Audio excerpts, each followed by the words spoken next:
अस्सलामुअलैकुम and a very warm welcome. You are watching good morning public with me, और आप सब मुझे कहते हैं सुहासल, और इस्लामाबाद में जो मेरे साथ स्क्रीन शेयर करते हैं उन्हें आप कहते हैं हरमीत सिंह, लेकिन मैं उन्हें कहती हूँ हरमीत पाजी। सो वीकेंड इज़ ऑल अबाउट, जो कि शुरू हो चुका है। आपका हफ्ता कैसा गुजरा है? जैसा भी गुजर तो गया है ना। द पॉइंट इज कि time is running like a bullet, और वक्त जैसे भी हो वो गुजर जाते हैं। तो let's start with the weekend. चलिए वीकेंड पे अच्छी अच्छी चीज़ें करते हैं। जो आप पूरा वीक नहीं कर सके उसको वीकेंड पे प्लान कर ले, बिकॉज अगर आप प्लान कर लेंगे तो चीज़ें हो जाएंगी। वीकेंड के प्लान हरमीत पाजी के क्या है, हम उनसे जान लेते हैं और आपको वेलकम कहते हैं आज के शो में। Good morning from Lahore Harmeet, how are you?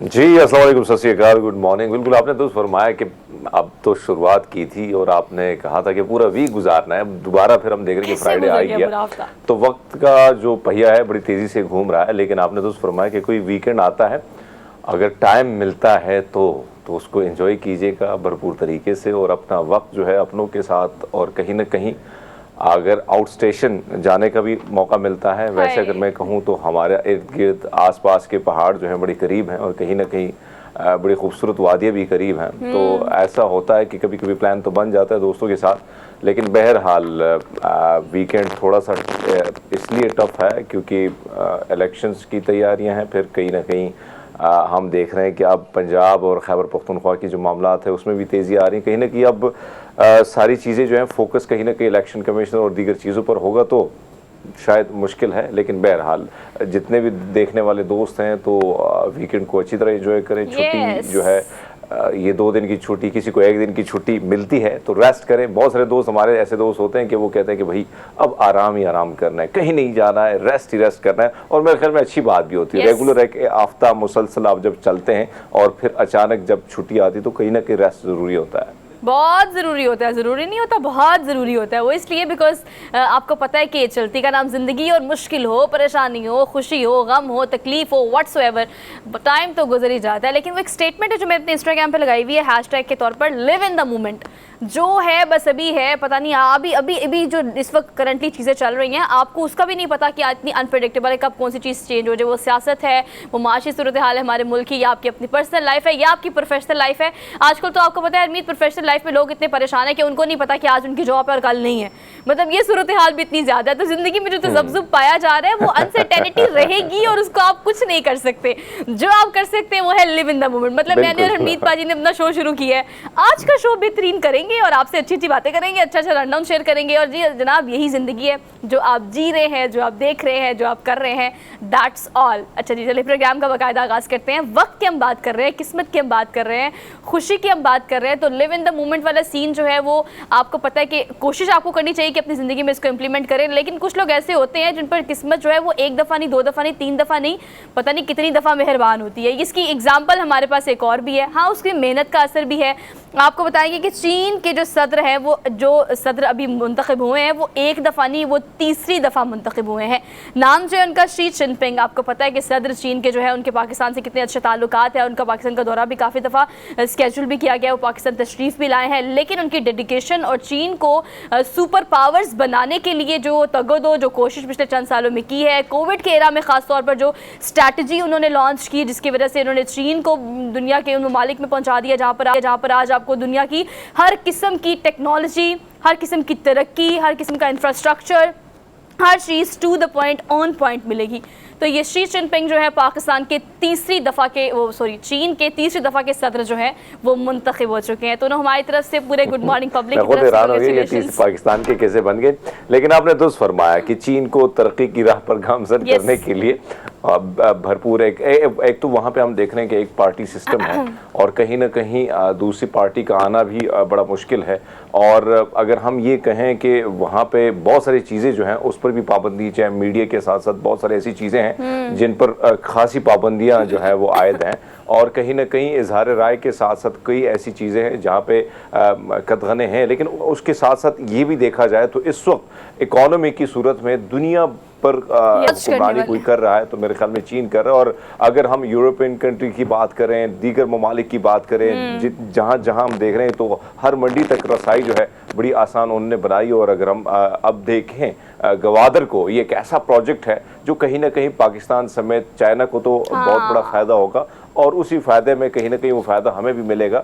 लेकिन ये भी एक ऐसा प्रोजेक्ट है कि गर्म पानियों तक जो रसाई जो कहीं नामुमकिन भी थी और कहीं ना कहीं बड़े मुश्किलात का सामना भी उनको करना पड़ता था, और कहीं ना कहीं अमेरिका की जानिब से उन ममालिक पर भी दबाव डाला जाता था जहां से इनकी तिजारत का सिलसिला चल पड़ता। तो मेरे ख्याल में अब गवादर के इस प्रोजेक्ट को देख लें, लेकिन ये हम देख रहे हैं कि इसी तरह रशिया को देख लें तो रशिया में भी पुतिन को देख लें तो मुसलसल हम उनको देख रहे हैं कि वहाँ के प्रेसिडेंट वो ही रहे, और रशिया जिस सूरत हाल जिस चीज़ों से दो चार था, जहाँ पे जिस किस्म के मसाइल आए उन मसाइल से उसको निकाला, और आज हम देख रहे हैं कि कहीं ना कहीं सुपर पावर की दौड़ में वो दोबारा अपने आप को शामिल किया है। तो ये लीडरशिप बहुत बड़ी मैटर करती है, और अच्छी लीडरशिप आपको मिल जाए तो मुल्क के साथ साथ कौम भी तरक्की की राह पर गामजन हो जाती है। और अनफॉर्चुनेटली अगर हम अपने मुल्क की बात करें तो आज भी हम महरूम हैं एक ऐसी क्वालिटी से, एक ऐसी लीडरशिप से जिसकी वजह से आज हमारा मुल्क जिसमें तज़ब्ज़ुब का शिकार है, मुआशी बहरान है, आइनी बहरान है,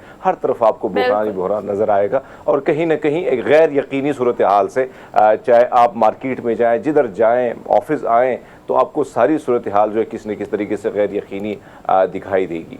और हरमीत आप इस चीज़ को भी ऐड कर लें कि कोविड-19 जब आया, आपको पता है कि एपी सेंटर कहा गया चीन को, वुहान सिटी को कहा गया, लेकिन उसके बावजूद भी जिस तरह से उन्होंने इस चीज़ को ओवरकम किया और कोविड फ्री बनाया अपनी सिटीज़ को, अपने मुल्क को, वो भी काबिल सताइश है। लेकिन इसके अलावा अगर हम बहुत सारी चीज़ें देखें तो आपने कहा कि मीडिया और बहुत सारे रिस्ट्रिक्शन का दगने जो है वहाँ पर मौजूद है, लेकिन उसके बावजूद भी अगर माशी सूरत हाल की बात करें, उनकी पॉलिसीज़ की बात करें, तो उस पर they don't want to compromise at any cost.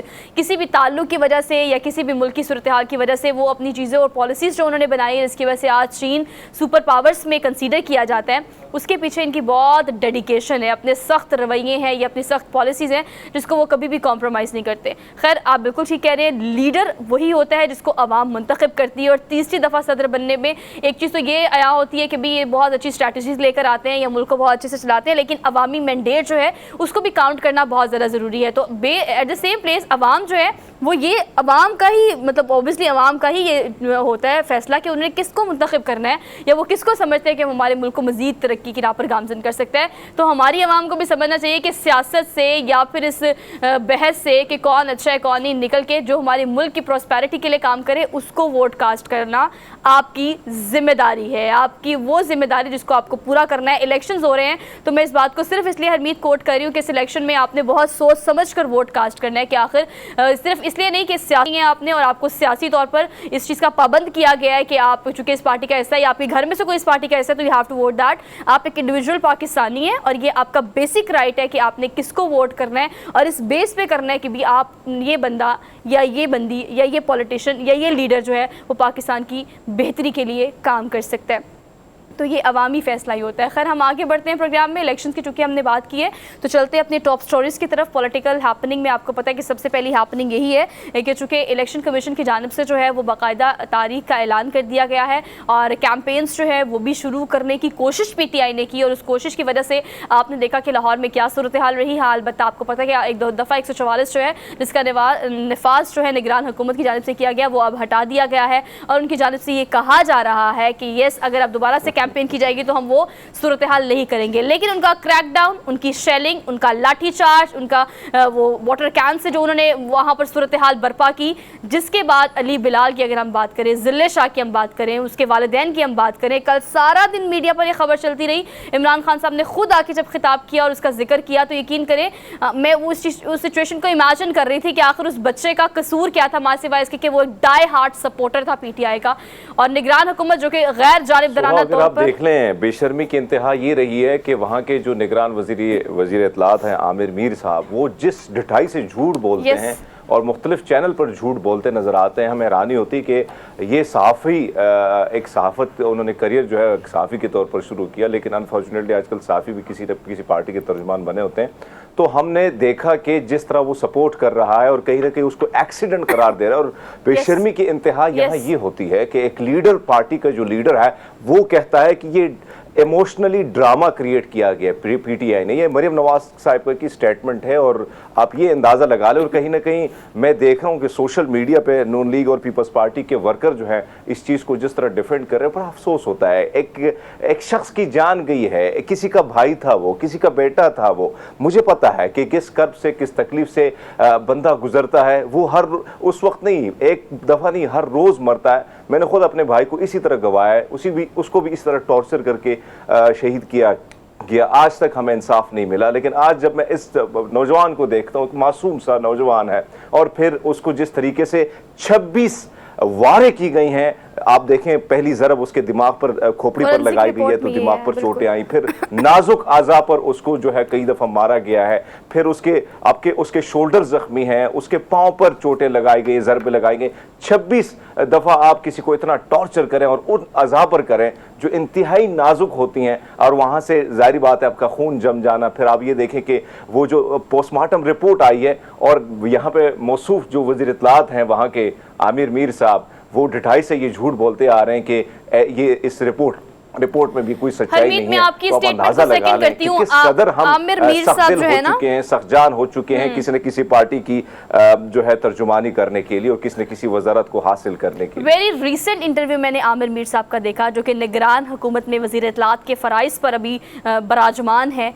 आपको पता है कि उनकी स्टेटमेंट्स में साफ साफ जाहिर था कि सर्विसेज हॉस्पिटल के बाहर जो एक गाड़ी उनको लेकर आई, वो नामालूम अफराद की गाड़ी थी, वो एक हादसा था। जमान पार के बाद ऐसा कुछ नहीं हुआ, और बारहा उन्होंने इस चीज़ को सेकंड करने की कोशिश की है कि ये एक एक्सीडेंट है और इसमें मौजूदा जो भी पुलिस है उनका कोई अमल दखल नहीं है। हाल बता पोस्टमार्टम रिपोर्ट को आप कैसे डिनाई कर सकते हैं? अगर पोस्टमार्टम रिपोर्ट की बात करें तो सर पे कितनी दफ़ा वार किया गया। आप बिल्कुल ठीक कह रहे हैं कि जो जख्म के निशानात या जो पोस्टमार्टम रिपोर्ट में इंकशाफात सामने आए हैं, उसके बाद भी हुकूमत जो है, निगरान हुकूमत, वो इनकारी ही है। हाल बता अब इलेक्शन आने वाले हैं, अब कैंपेन्स होने वाली हैं या सियासी एक्टिविटीज़ होने वाली हैं। इस इंसिडेंट के बाद निगरान हुकूमत को गैर जानिबदाराना तौर पर अपनी जो फ़राइज़ हैं, अपनी सिक्योरिटी के जो फ़राइज़ हैं, वो सर अंजाम देने हैं। लेकिन इस स्टेटमेंट में ख़ासतौर पर इस रैली में हमने ये देखा कि जानिबदार रही निगरान हुकूमत, जिसका काम भी इस वक्त सिर्फ़ और सिर्फ ये है कि साफ़ और शफाफ इलेक्शंस जो हैं उसको मेक श्योर किया जाए। वो काम हटाकर, ख़त्म करके अगर आप क्रैकडाउन शुरू कर देंगे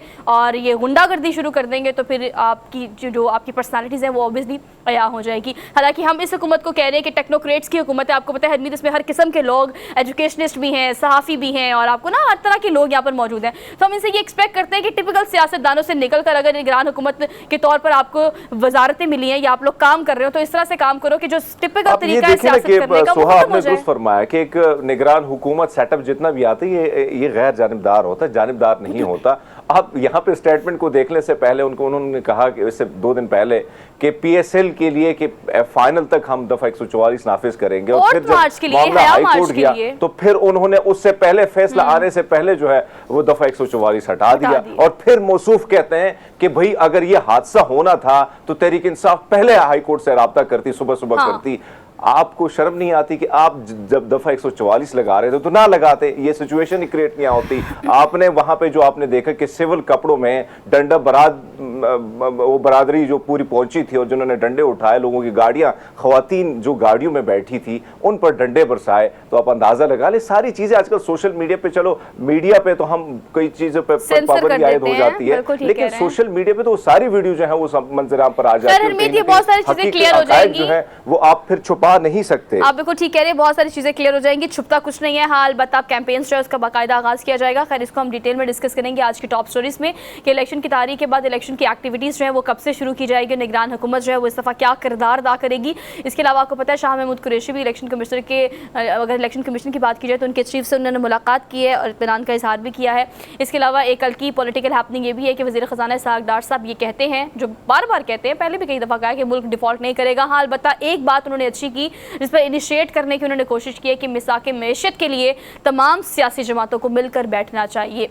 ये उनकी एक बात अच्छी थी, लेकिन इसको इम्प्लीमेंट कैसे करना है, सबको कन्विंस कैसे करना है, एक टेबल पर कैसे लेके आना है, ये एक बहुत मुश्किल तरीन टास्क है। खैर इसको हम डिटेल में डिस्कस करेंगे आज के प्रोग्राम में और फिर आगे बढ़ेंगे। और आगे बढ़कर एक स्टोरी हमने आज ये भी कवर करनी है कि मुल्क में इस वक्त आपको पता है कि जो भी मुआशी बहरान है, वो मुआशी बहरान की वजह से जॉबलेस लोगों की तादाद बहुत बड़ी है, और उन लोगों की तादाद हाल बत्ता भी बहुत बड़ी है जो घर बैठकर पैसे कमा रहे हैं लेकिन डॉलर्स की सूरत में कमा रहे हैं। तो आपके पास क्या कैपेबिलिटीज़, क्या एबिलिटीज़ होनी चाहिए, घर बैठकर आप डॉलर कैसे कमा सकते हैं। आजकल हर बंदा परेशान है कमाने को लेके, रोज़गार को लेके, महंगाई को लेके।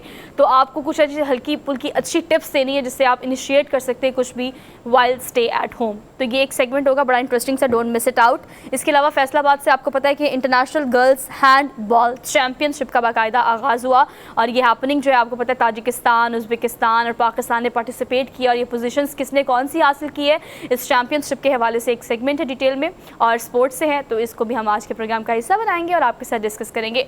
Last but not the least, अब सितारे क्या कहते हैं और आपका मुस्तकबिल कैसा होगा। आपका मतलब, मैं सियासतदानों को मुखातिब करके कह रही हूँ, हुकूमत किसको मिलेगी और जो लीडर है दरअसल आपके सियारे और सितारे क्या कहते हैं। खैर इस पर हमने एक डिटेल सेगमेंट रखा है जो कि इस्लामाबाद से होगा, तो पामिस जो हैं वो इस्लामाबाद से हरमीत के साथ मौजूद होंगे और उनसे हम कुछ जानेंगे, कुछ प्रेडिक्शंस, कुछ पेशन गोइयाँ मौजूदा हुकूमत या आने वाली हुकूमत के बारे में। तो खैर ये भी आज के सेगमेंट का हिस्सा होगा। चलिए जी आगे बढ़ते हैं, अब चलते हैं अपने डेली डोज की तरफ। So it's Friday, daily dose for you guys from good morning public is. पहली खबर आपको देते हैं। पहली खबर बहुत पुरानी है, खबर नहीं है लेकिन जो चीज़ हम आपको बताने लगी हूँ वो बहुत पुरानी है। हम आपको बताते हैं कि एक मुजस्समा जो है उसको दरियाफ्त किया गया है, और मिस्र से आपको पता है मुस्कुराते हुए अबू लहल का मुजस्समा ये दरियाफ्त किया गया है जो कि कई सदी पुराना है, जो देखने में लग रहा है कि मुस्कुरा रहा है। आपको पता है कि नॉर्मली अबू लहल अगर आप देखते हैं या जिन इलाकों में आपने ये मुजस्समे पड़े हुए देखे हैं, धड़ जो है वो शेर का होता है लेकिन चेहरा जो है वो इंसान का होता है। तो ये मुस्कुराता हुआ एक छोटा सा, साइज़ में बहुत छोटा है अलबत्ता, लेकिन ये कितने साल पुराना है, क्या इसमें आसार कदीमा के असरात जो है वो पाए जाते हैं। इसको रिसर्च करने के लिए मुहक्किकीन जो है वो बड़ी तादाद में वहाँ पर मौजूद भी है और बड़े खुश भी हैं इस हवाले से कि इस मुजस्समे के निकलने के बाद हरमीत हमें बहुत कुछ मज़ीद भी उस ज़माने के बारे में, उस सदी के बारे में, उस इरा के बारे में पता चलेगा। और जो क्या कहते हैं मुहक्किकीन का बहुत बड़ा शौक़ होता है कि जितनी भी आसार कदीमा की चीज़ें पुरानी से पुरानी हमें पता लगे, हम उसको सेव करें आर्काइव के तौर पर। तो दे आर वेरी एक्साइटेड, और ये बड़ी पुरानी एक चीज़ जो उनको मिली है। और आपको देख रहे हैं कि इर्द गिर्द जो आपको नक्शे नज़र आ रहे हैं उससे भी वो इस चीज़ का अंदाज़ा लगा रहे हैं कि नक्शे कब बनाए गए, क्यों बनाए गए और उसकी क्या वजूहात है। तो उस ज़माने की बहुत सारी इंफॉर्मेशन इस मुजस्समे के थ्रू मिलेगी जो कि देखने में काफ़ी एंटीक टाइप लग रहा है। बिल्कुल, आपने तो फरमाया कि मिस्र की अगर वैसे भी हम बात करें तो तारीख़ी लिहाज से उसके एक अलग मुकाम है, और वहाँ पे हमने ये देखा कि जितने भी तारीख़दान हैं या तारीख़ पर काम करने वाले लोग हैं या इसी तरह इन्हीं तारीख़ी इमारतों पर काम करने वाले लोग हैं, उनकी दिलचस्पी कहीं ना कहीं बहुत ज़्यादा रही है।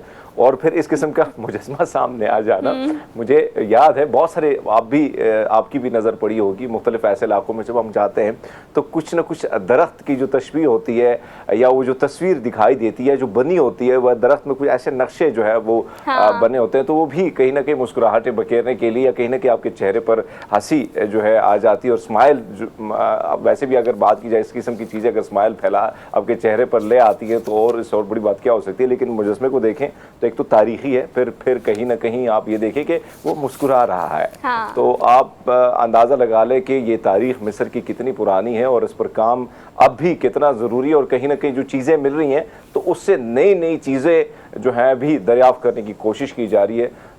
लेकिन मिस्र है की बात की जाए तो इसीलिए वहाँ पे टूरिस्ट की एक बहुत बड़ी तादाद जाती है वहाँ पे तारीख़ी मकामात देखने के लिए, और कहीं ना कहीं हम जब भी उनके विजुअल देखते हैं तो हमें भी कहीं ना कहीं अपनी तरफ अट्रैक्ट करते हैं और दिल करता है कि हम भी कोई प्लान बनाएं और जाएं वहाँ के तारीख़ी मकामात को देख के आएँ।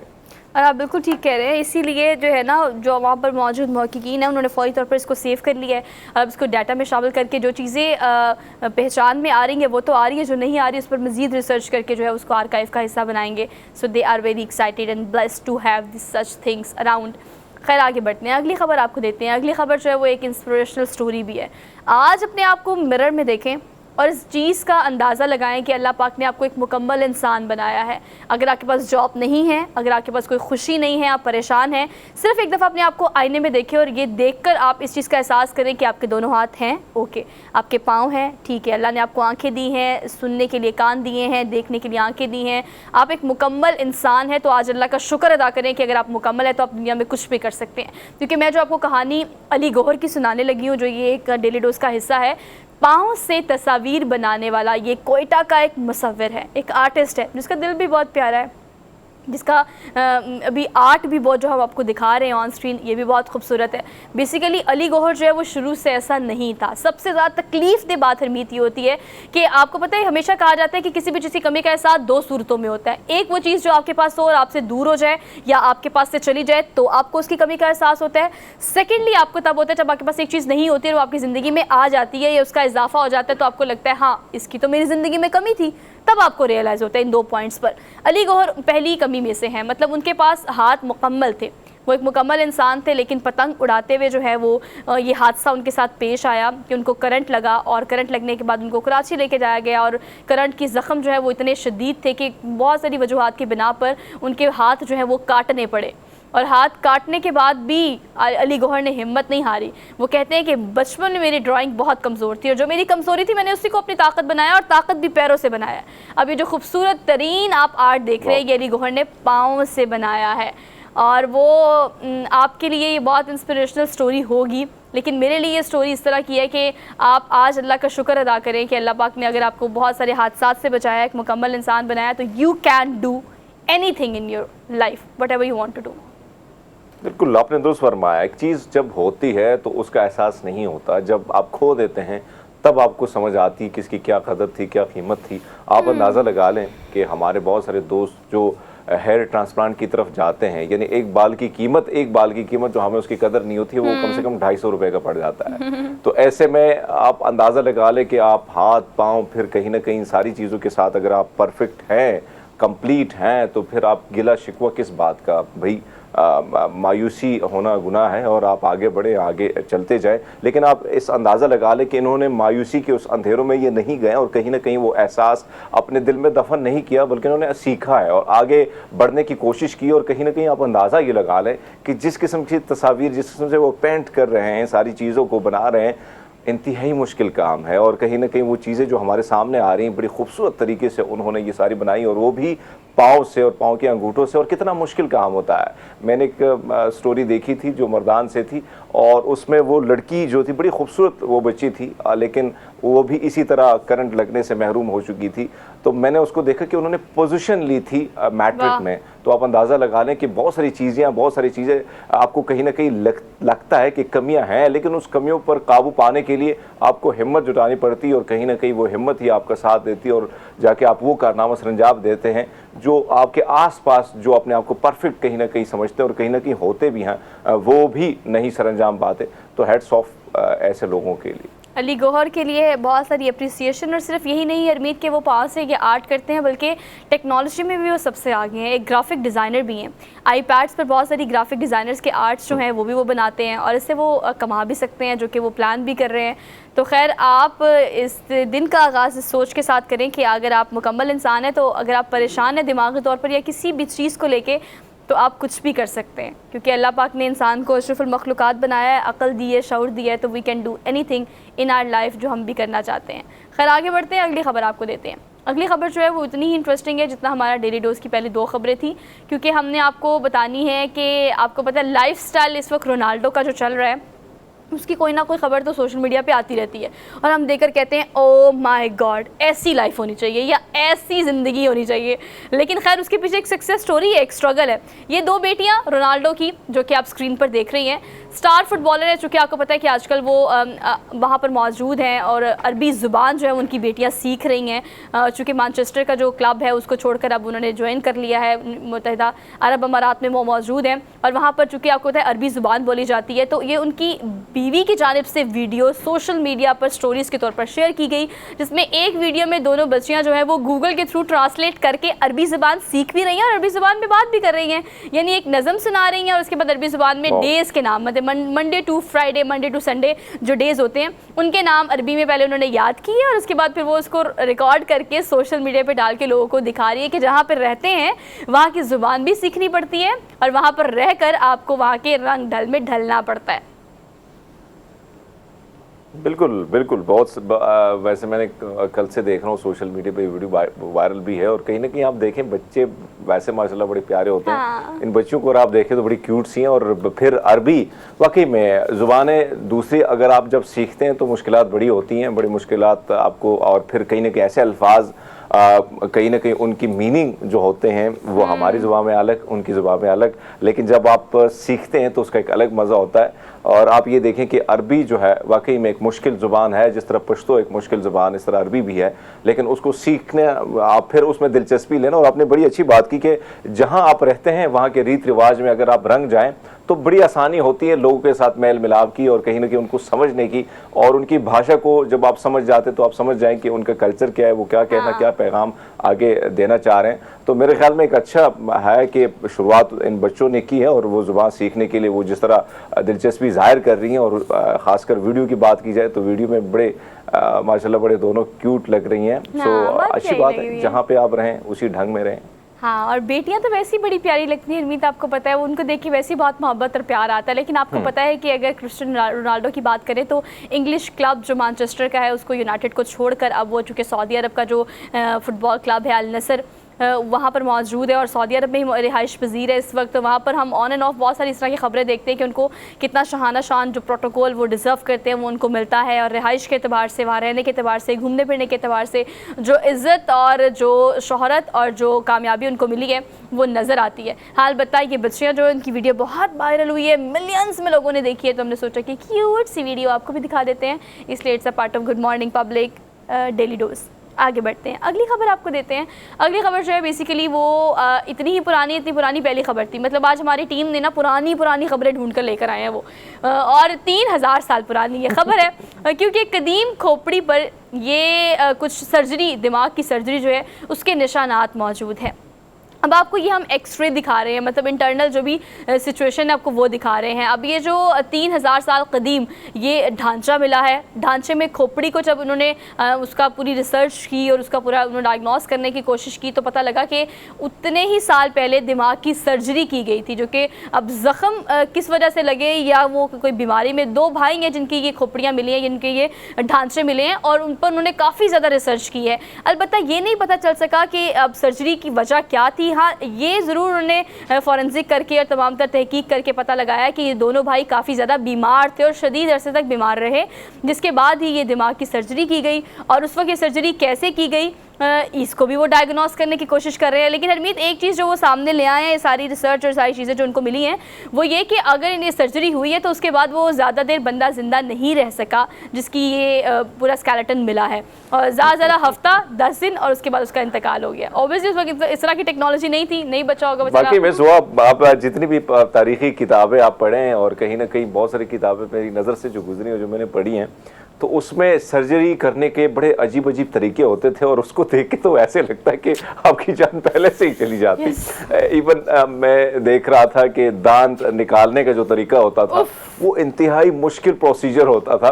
तो इस किस्म की खोपड़ी की सर्जरी करना, आपने तो फरमाया कि ऐसा लगता है कि ज़्यादा वक्त उसने नहीं गुजारा होगा, क्योंकि जिस तरह हालात उस वक्त थे। लेकिन फिर भी आप देखें कि इंसान तरक्की की राह पर गामजन होने के लिए पहली दफ़ा उसने कदम रखा था, और कहीं ना कहीं वो सीख रहा था।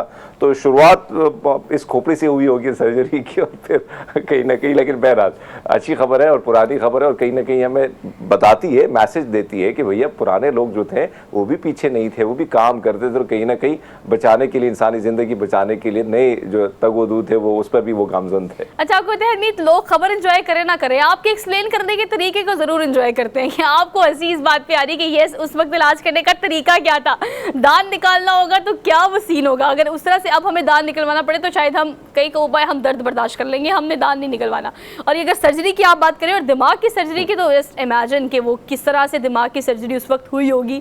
तो हाल बता, I can imagine and Harmeet can imagine as well. इसीलिए वो आपसे कह रहे हैं कि आप भी इमेजिन करें कि ये आप जो खोपड़ी देख रहे हैं, सोचे इसका क्या हाल हुआ होगा उस वक्त। खैर आगे बढ़ते हैं, अगली खबर पर चलते हैं। अगली खबर जो है वो फुटबॉल के शौकीन लोगों के लिए, जो कि काफ़ी दफ़ा ट्राई भी कर चुके होंगे। बैकवर्ड्स जो है ये बास्केटबॉल शॉट का वर्ल्ड रिकॉर्ड इन्होंने कायम किया है, क्योंकि इसका फासला बहुत ज़्यादा है। पीछे की तरफ आपको पता है कि बास्केटबॉल शॉट लगाना आपको नज़र नहीं आ रहा कि बास्केटबॉल कहाँ पे है, उसका शॉट आपने कैसे किस डायरेक्शन में लगाना है, बट ये वर्ल्ड रिकॉर्ड इन्होंने बना लिया जनाब। ऑब्वियसली ये डाई हार्ट फुटबॉल के फ़ैन भी होंगे, फुटबॉलर भी होंगे, काम भी करते होंगे, मेहनत भी करते होंगे, इसकी बहुत प्रैक्टिस भी की होगी। तो जनाब पीछे से खड़े होके और पीछे की तरफ इस बॉल को उछाला, और सबसे ज़्यादा फासला भी था, लेकिन क्या उन्होंने शॉट लगाया Harmeet, exact on point two the point. तो ये वर्ल्ड रिकॉर्ड बन गया इनका। कमाल है। आप देखिए ना कि मैं फिर वही बात करूंगा कि जब आपके पास सारी सहूलियात हों तो फिर कहीं ना कहीं आप नया सोचते हैं, कुछ नया करने की सोचते हैं और फिर नया कुछ कर जाते हैं। हमारी प्रॉब्लम ये है कि हम रोटी की तलाश में हैं और कहीं ना कहीं बहुत सारी सहूलियात, अब गर्मी आएंगी तो हम सोचेंगे कि भाई बिजली नहीं होगी, सर्दी आएंगी तो गैस नहीं होगी। अब वहां पे सारी चीजें जब पूरी है तो फिर वो कहते हैं कि भैया नई चीज कुछ ऐसी करें जिससे कम से कम एक वक्ती तौर पर, क्योंकि मैं वक्ती तौर पर इसलिए कह रहा हूं कि उससे पहले किसी और ने फिर या बाद में किसी और ने फिर रिकॉर्ड बनाना ही, तोड़ना ही है, क्योंकि प्रैक्टिस का अमल जो है, कहीं ना कहीं रिकॉर्ड तोड़ने का अमल उस दुनिया में हम देख रहे हैं कि वो सिलसिला चलता रहता है और कहीं ना कहीं अपना रिकॉर्ड जो जिस शख्स ने बनाया होता है पुराना रिकॉर्ड, उसको तोड़ने के लिए वो फिर एक नए आज़म के साथ मैदान में उतरता है। तो ये देखें ना, ये इंतहाई मुश्किल काम है। वैसे बास्केटबॉल खेलना या फिर हमने जितना भी देखा है या इधर खेलते हुए लोगों को देखा है, लेकिन आपको नजर नहीं आता और उसके बावजूद आप रिकॉर्ड बना लेते हैं तो आप कमाल कर जाते हैं, कमाल कर देते हैं। और इन्होंने भी कमाल ही किया है। लेकिन आपकी बात बिल्कुल बजाय कि आजकल वीकेंड हो, वीकडेज हो, ज़िंदगी शुरू हो, साल का आखिर हो या नए साल का आगाज़ हो, आपकी सोच यहीं तक महदूद हो जाती है कि आपने इस पूरे साल में पूरा कैसे करना है। माँ बाप सोचते हैं बच्चों की शादी कैसे करने हैं, बच्चे सोचते हैं कि माँ बाप को खुश कैसे करना है, ये बच्चे सोचते हैं कि अपनी शादी कैसे करनी है, कारोबार कैसे करना है, कमाना कैसे है, घर में सहूलियात कैसे आएंगी, घर में पैसा कैसे आएगा, घर में वारे न्यारे कैसे होंगे। तो ये सोच से हमारे नौजवान निकले, कमाने की सोच से, तो सारी एक्स्ट्रा करिकुलर एक्टिविटीज़ के बारे में सोचें या कुछ एक्स्ट्रा करने के बारे में सोचें।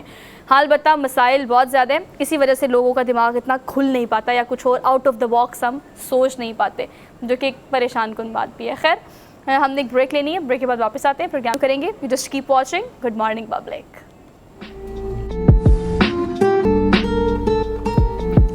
Welcome back after the break. Elections होंगे, इलेक्शन की तारीख आएगी तो इलेक्शन कैंपेन भी होगी। हाल बता निगरान हुकूमत ने जो भी किया, इस पर हम कमेंट ले लेते हैं। नज़ीर लगारी साहब से, सीनियर एनालिस्ट है हमारे साथ आज प्रोग्राम में मौजूद है। आपको खुशामदीद कहते हैं। अस्सलाम वालेकुम सर। जी वालेकुम सलाम sir, thank you so much joining us this morning. Good morning आपको हमारी तरफ से। और सर ये कहिएगा कि अभी हमने इलेक्शन की तारीख का जो ऐलान हुआ, उसके बाद आपको पता है सुबह पंजाब में कुछ इलेक्शन कैंपेन करने के लिए पीटीआई ने कहा कि हमने रैली निकालनी है, लेकिन निगरान हुकूमत ने जो भी किया उसको आपने देखा, सबने देखा, पूरे मीडिया ने उसको कवर किया। आप इस पर क्या कॉमेंट करते हैं? नहीं, जाहिर है इस तरह का प्रोसेस तो होते रहता है पाकिस्तान में। ये कुछ जो चीजें हो रही हैं पहली बात तो नहीं हो रही है। इलेक्शन होते हैं, इलेक्शन अनाउंस होते हैं, फिर रैलियां निकाली जाती हैं, रैलियां नहीं करने दी जाती हैं। इस तरह तो होता रहा है पाकिस्तान में, ये कोई अनोखा वाकया तो नहीं है। सर, दफा 144 लगा के किसी कारकुन को तशद्दुद करके मार देना और फिर उसके बाद कहना कि हमने तो सिर्फ पीएसएल के लिए या हया मार्च के लिए या औरत मार्च के लिए दफा 144 लगाई थी। निगरान हुकूमत का काम तो फिलहाल हम यही समझते हैं ना कि ट्रांसपेरेंसी दिखाना है कि यस गैर जानिबदाराना इलेक्शन होने चाहिए, और फिलहाल काम तो उनका यही है। बिल्कुल होना चाहिए, लेकिन अब तक का जो निगरान हुकूमतों का तस्वर था वो कि गैर जानिबदाराना इलेक्शन हो और कोई उसमें धांधली ना करे, किसी को उसका कोई इंटरेस्ट ना हो, किसी पार्टी से उसकी वाबस्तगी ना हो, यही था ना। लेकिन माजी में जितनी निगरान हुकूमतें बनाई गई थी तो उन्होंने मतलूबा नतायज उन इदारों के लिए हासिल किए जो इलेक्शन को मैनिपुलेट कर रहे थे, जो इंजीनियर कर रहे थे, जो इलेक्शन को मैनेज कर रहे थे, जो इलेक्शन को चोरी कर रहे थे। अब भी यही होगा, जो जिनकी मंशा होगी इलेक्शन चोरी करने की वो कर लेंगे, वो किसी के लिए भी कर सकते हैं। जी हरमीत। नज़ीर लगारी साहब, अगर हम देखें, एक तो निगरान वज़ीर इत्तलात जो हैं उनकी जो स्टेटमेंट है वो कई टेलीविज़न पर उनकी तो आपने देखी होगी, उस स्टेटमेंट में बड़े तजाद पाए जाते हैं। लेकिन इसके साथ साथ अगर हम देखें, अब जो मरियम नवाज साहिबा की स्टेटमेंट आई है उस पर आप क्या कमेंट्स करेंगे कि साबिक DGI जनरल फैज़ हमीद को इबरत का निशाना बनाया जाए, उसको कोर्ट मार्शल होना चाहिए? तो आप समझते हैं, आपको लगता है सर कि कहीं ना कहीं नून लीग इस कदर काबिल है कि वो ये प्रोसीजर में कामयाब हो जाएगी जो इस वक्त हम मरियम नवाज की जलसों में सारी चीज़ें देख रहे हैं? नहीं, कोई इनकलाब आ गया है क्या, या अवाम आ गए हैं क्या, या हकीकी तौर पर क्या अवाम का इक़्तिदार आ रहा है या आ गया है कि वो जो है मुहासबा करें या एहतसाब करें उन लोगों का जिनने मादी में जो कुछ भी किया है, चाहे वो जनरल हमीद गुल थे, जनरल और तरह के थे, जनरल जावेद नासिर में बल्कि जहाज देकर चले गए थे और नवाज शरीफ के हक में वो जो है बिल्कुल इनकलाब ला रहे थे। तो क्या इस तरह की चीज़ें हो गई थी? नहीं होती हैं चीज़ें। मतलब ये होता है कि आपको एक खास हद तक बात करने की और खास हद तक चीज़ों को लेकर चलने की इजाज़त होती है। असल चीज़ें मैनिपुलेशन होती है। जो रियासत के ताकतवर मराकज़ करते हैं वो बेचारे भी मजबूर महज होते हैं, वो किसी और के कहने पर कर रहे होते हैं। ऐसा नहीं होता है। ये एक खेल है जिसके अंदर हम सबको उलझा दिया गया है। हम एक बनाना स्टेट बन चुके हैं और हमारा एक दायरे आला हमारे पास नहीं है। इस रियासत का एक दायरे आला कहीं और है, उसका बरकत भी कहीं और है। हमें नहीं लगता है कि ये चीजें हम अपनी मर्जी से और अपनी मंशा से कर रहे हैं। चीजें हैं, बस चल रही हैं और उसमें हमारा रोल कुछ भी नहीं है। यानी ये कि हम एक फ्री फेयर इलेक्शन करा सकें पिछले 54 साल में तो 53 तो ऐसा मुमकिन नहीं हो सका है। सर इस सारी सूरत हाल के बावजूद भी नजीर बुखारी साहब आप जिस तरफ इशारा कर रहे हैं और कहीं ना कहीं वो इशारे से भी हम समझ रहे हैं कि हमारा पॉलिटिकल निज़ाम जो है, मुल्क का जो निज़ाम है वो किस तरफ गुज़िश्ता अरसे से यानी 74 साल से अगर हम देखें तो जिन्ना साहब को निकाल के उसके बाद जिस तरह मामला चल रहे हैं तो वो कोई ढकी छुपी बात नहीं है। लेकिन कहीं ना कहीं सर आपको नहीं लगता कि सियासतदान ही वो सारे मौके फराहम करते हैं और कहीं ना कहीं यस सर पे ही लग जाते हैं, कहीं ना कहीं लब्बे कह के वो आगे निकल जाते हैं और खिदमात का जो सिलसिला है फिर वो उसी तरह जारी रहता है और कहीं ना कहीं मुल्क के जो इदारे हैं, दीगर इदारे हैं, वो भी उसी तरह आते हैं, फिर हमें नजर आते हैं और काम वही होता है जो जिसने करवाना होता है। बात यह है कि कायद आज़म ने पाकिस्तान बनाया। जब कायद आज़म को नीम मुर्दा हालत में लाया गया ज़ियारत से कराची एयरपोर्ट पर, तो उनकी एम्बुलेंस रास्ते में खराब, कराची एयरपोर्ट नहीं था, मसूर। जी सर, आपको मेरी आवाज आ रही है? वहां पर लाया गया कायद आज़म को, उनकी गाड़ी खराब हो गई और उनको जो एम्बुलेंस थी वो खराब हो गई और धक्के दे रही थी मदर मिल्लत मोहतरमा फातिमा जिन्ना, और रियासत जो है आराम से वहां से गुजर रही थी। बल्कि मैंने पूछा था एयर मार्शल असगर खान से, वो करीब से गुजरे और देख जी रोकते अपनी गाड़ी है आपके पास, आप एयर मार्शल हैं, बाद में एयर मार्शल बने थे लेकिन आप फौज के बड़े अफसर हैं और आप के अफसर हैं, आप क्यों रुके? उन्होंने कहा मुझे हाथ से इशारे से कहा जाओ जाओ तुम जाओ। एक खातून जो कायद आज़म की बहन है, जो मदर मिल्लत है, वो धक्का लगा रही है गाड़ी को, एम्बुलेंस को, और एयर मार्शल असगर खान कहते हैं मुझे उन्होंने कहा कि जाओ जाओ। ऐसे हालत में कुछ चला जाता यानी। और कायद आज़म की एम्बुलेंस जो है वो खराब है। सितंबर का महीना है, आपको पता है कराची में सितंबर का महीना बहुत खासा गर्म होता है, ये है, और वो नहीं मुद्दा हालत में थे, उनके साथ ये हुआ। फिर जिसने करारदाद लाहौर पेश की थी उसको कहा गया इलेक्शन जीतने के बाद 3/4 मेजॉरिटी से इलेक्शन जीतने के बाद कहा गया कि तुम चोर हो, तुम डाकू हो, तुम खायन हो और तुम गद्दार हो, और उनको 3 महीने भी इख्तियार नहीं करने दिया गया, उनको निकाल दिया गया। और फिर 2 साल के बाद कहा गया नहीं आप शरीफ आदमी हो, आ जाओ गवर्नर बन। ठीक है, तो रावलपिंडी में गोली मार दी गई। तो भाई ये रियासत ऐसी ही बनी है, इसीलिए बनी है और इसकी वजह से बनी है जो कुछ हो रहा है। शहजादे के लिए इतना आसमान से सितारे आ रहे हैं और कतार दर कतार आ रहे हैं और उसकी हिमायत हो रही है, उसकी सहूलतकारी हो रही है और सारे मिलकर कर रहे हैं, और वो जो पाकिस्तान को किस तरफ लेकर जा रहा है ये तो अभी आप नतीजा देखेंगे। तो सर आपको कौन सा मुस्बत दिखाई दे रहा है कि औरों को अगर हम बात करें तो वो कौन सा मुस्बत तरीके से लेके जा रहे हैं? सर आप मार्केट में जाए तो परेशान है, हम हर आदमी परेशान है सर। नहीं, इन्होंने तो बर्बाद किया है। मैं कौन सा कह रहा हूँ कि इन्होंने तो कमाल कर दिया, इन्होंने तो बर्बाद किया है। ये चीजों इनके सबके अपने अपने जिम्मे का काम कर रहे हैं जो इनको आका वली नेमत से अता किया गया है। जो भी है पाकिस्तान में, जो भी हैं सब अपने अपने हिस्से का काम कर रहे हैं। पाकिस्तान को कंगाल करना है, पाकिस्तान को दिवालिया करना है, पाकिस्तान से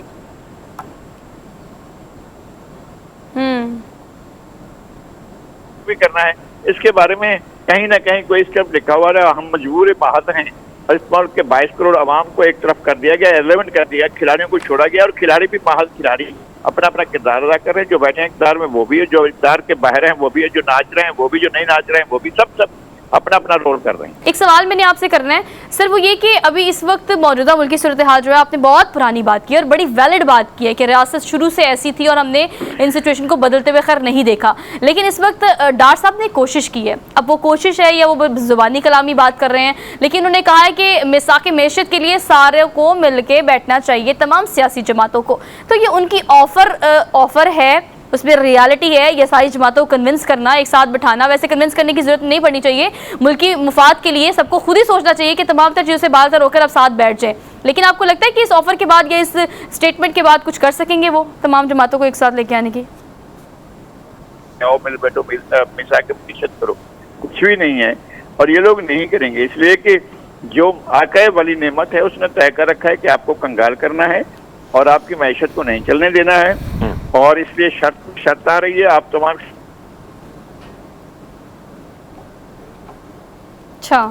फंसा रखा है, आप यहाँ फंसे हुए हैं, आपको कहीं से भी सांस लेने का मौका नहीं फराहम किया जाएगा और आपको लेकर खींच कर आप अपने मुंह से कहेंगे, वज़ीर दिफा तो कह चुके हैं, आप कहेंगे कि हम दिवालिया हो चुके हैं, आए हम टेक ओवर कर लें, हमसे हमारे असासे ले लें, हमसे हमारे सब कुछ ले लें। और इसके लिए सारे के सारे अपने जोश व खरोश से काम कर रहे हैं और कोई इसमें नहीं देख रहा है कि इस मुल्क का वसीतर मफाद क्या है। कोई भी सब अपनी अपनी जेब को और अपने अपने मफाद को देख रहे हैं, पाकिस्तान की तरफ बहुत नहीं देखा जा रहा है। नसीर बुखारी साहब, इस सारी सूरत हाल में अब आप अगर हम देखें तो अगर इन्वेस्टर हैं या दीगर लोग हैं, कहीं ना कहीं गैर यकीनी सूरत हाल मार्केट में भी है और जिसकी वजह से हम देख रहे हैं कि स्टॉक एक्सचेंज हर दूसरे दिन क्रश कर जाता है। ऐसे में अगर हम देखें इन्वेस्टर नहीं आ रहे, बाहर से पैसा नहीं आ रहा है और कहीं ना कहीं बाहर ममालिक भी हम पे एतमाद जो है वो भी फुकदान पाया जा रहा है। ऐसे में क्या लगता है सर, इलेक्शन की अगर बात हुई, डेट अनाउंस हो चुकी है, हम देख रहे हैं कि पाकिस्तान पीपल्स पार्टी और तहरीक इंसाफ जो है अब उन्होंने तैयारी बांध ली है, लेकिन कहीं ना कहीं हमें मरियम नवाज साहब के स्टेटमेंट से नहीं लगता और कहीं ना कहीं ऐसा लगता है कि जब तक मियां मोहम्मद नवाज शरीफ साहब नहीं आते और पलड़े बराबर नहीं होते तब तक इलेक्शन की तरफ जाना, कहीं ना कहीं आपको नहीं लगता कि इलेक्शन से अब राय फरार इख्तियार कर रही नून लीग सर? तो अब इलेक्शन ही एक ऐलान ने भी अपने उम्मीदवारों का ऐलान किया है, मैंने वो लिस्टें देखी हैं।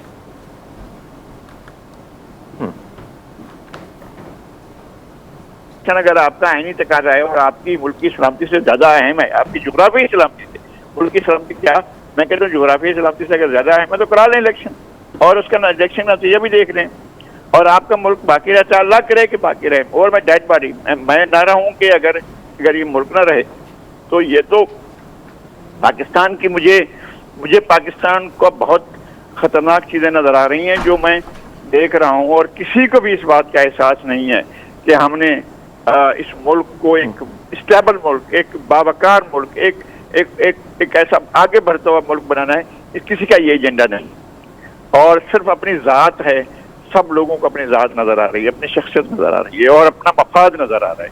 और इस मुल्क से बाहर जाकर आप कौन सा मफाद पूरा करेंगे? जिन लोगों ने अपने बच्चों को बाहर रखा हुआ है, जिन लोगों ने अपने सासों को बाहर रखा हुआ है, और ये जो कहते हैं ना कि मेरा कुछ भी नहीं है, मेरा सब कुछ यहाँ है, मैं यहाँ बैठा हूँ, उसके भी बच्चे बाहर पल रहे हैं तो बाहर इसके खर्चे भी पता नहीं पल रहे हैं, ये किसी और के खर्चे पर पल रहे हैं और जिसके खर्चे पर पल रहे हैं वो उनके वफादार हैं कि इनके वफादार हैं, कुछ नहीं पता है। भाई यहाँ मुल्क है, जिसकी अच्छी लगे तो आप सब अच्छा मान लो, जिसका बुरा लगे तो सब बुरा मान। मुल्क के बारे में कोई भी नहीं सोच रहा है। मुल्क खतरनाक बहरान की तरफ, खतरनाक सूरत हाल की तरफ बढ़ रहा है और हम देख रहे हैं और उसका नतीजा ही समझ लिया गया है कि इलेक्शन के जरिए ही मुल्क को बचाया जा सकता है।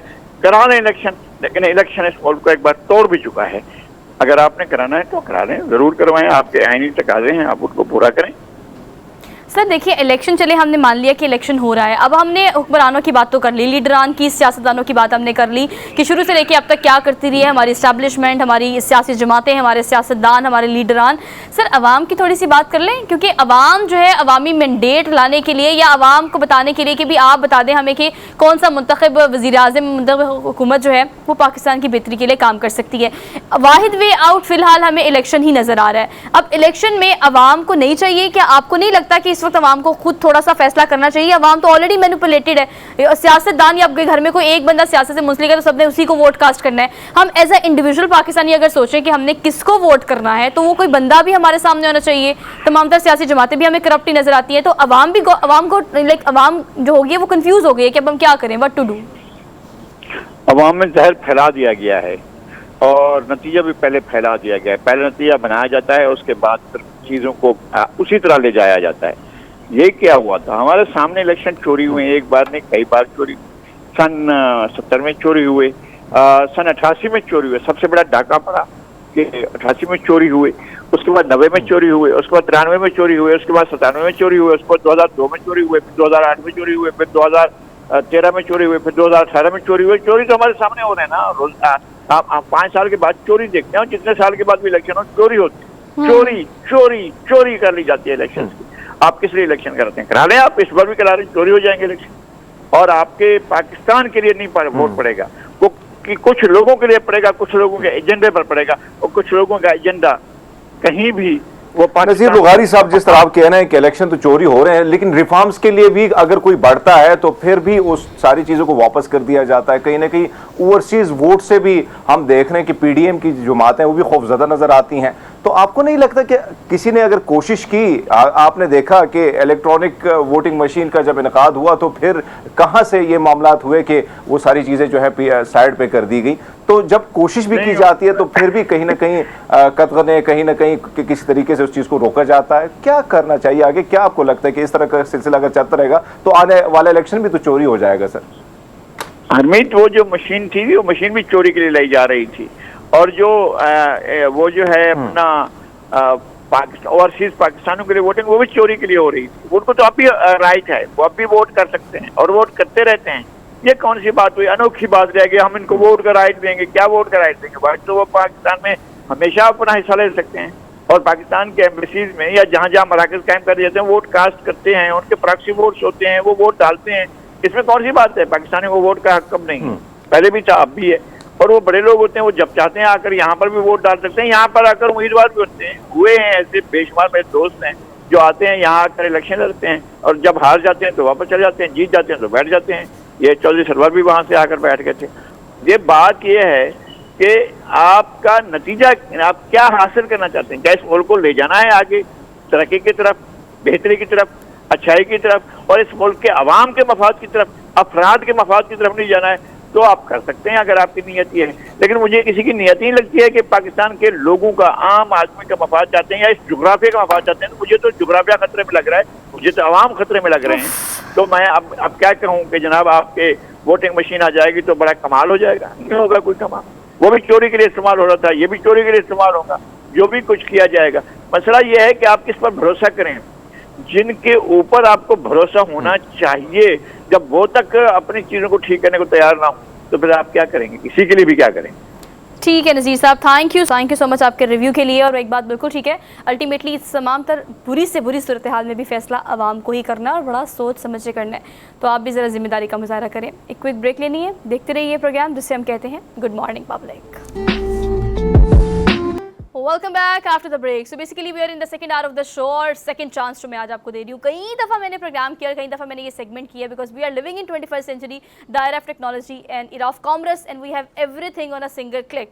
अब वो जो क्लिक है ना, वो फेसबुक पे हो, इंस्टाग्राम पे हो, वायरल हो जाता है और फिर आप तक पहुंच जाता है, और फिर आप सोचते हैं कि घर बैठ के लोग कैसे पैसे कमा रहे हैं। आजकल तो यूट्यूब का इतना बूस्ट है, ऊपर से फेसबुक मोनेटाइज हो गई, अब मेटा में आपका जो है वो भी आता है, इंस्टाग्राम भी आता है, ट्विटर भी आता है, ये सारी चीज़ें। लेकिन आपको पता है, हमें हरमीत ख़ास तौर पे मैंने कई दफ़ा ये बात कोट की है कि कोविड-19 ने बहुत सारी ऐसी चीज़ें भी की हैं जो कि रिपेयरेबल नहीं है, बहुत सारे मसाइल हैं। लेकिन कोविड-19 की वजह से एक जो अच्छी, मैं इसको ट्रेजेडी कहती हूँ, अच्छी ट्रेजेडी हुई है कि we finally switch ourselves to digital Pakistan. Finally आपकी ऑनलाइन क्लासेस भी हुई हैं, लोगों ने अपना बिजनेस भी ऑनलाइन शिफ्ट किया है, ई कॉमर्स को बूस्ट मिला है, फ्रीलांसिंग को बूस्ट मिला है, सारे काम लोग कर रहे हैं। लेकिन जो लोग नहीं कर रहे हैं वो देखते हैं कि यार ये ऑनलाइन वाले कितना पैसा कमा रहे हैं, तो ये कैसे कमा रहे हैं। और अगर आप करना चाहते हैं आजकल मुल्क की माशी सूरत हाल जो है सियासी अदम इस्तेहकाम की वजह से, उसमें आज आपको इस सेगमेंट में हम बहुत सारी टिप्स देने वाले हैं कि अगर आपने ऑनलाइन काम शुरू करना है तो when to start, how to start, where to start. इन सारे सवालों के जवाब हम हाफिज़ अहमद साहब से लेंगे, जो कि ई कॉमर्स एक्सपर्ट है।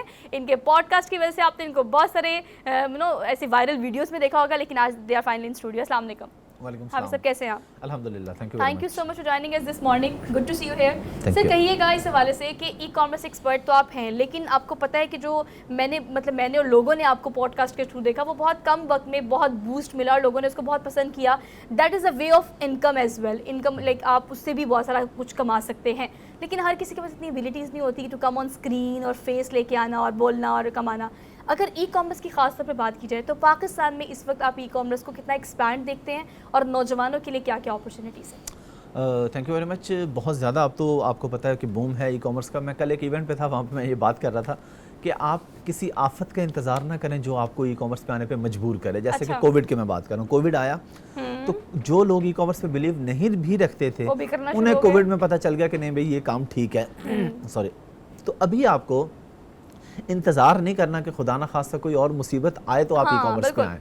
एक मुसीबत आ गई जिसने ये बता दिया कि अब फ्यूचर ई कॉमर्स का ही है।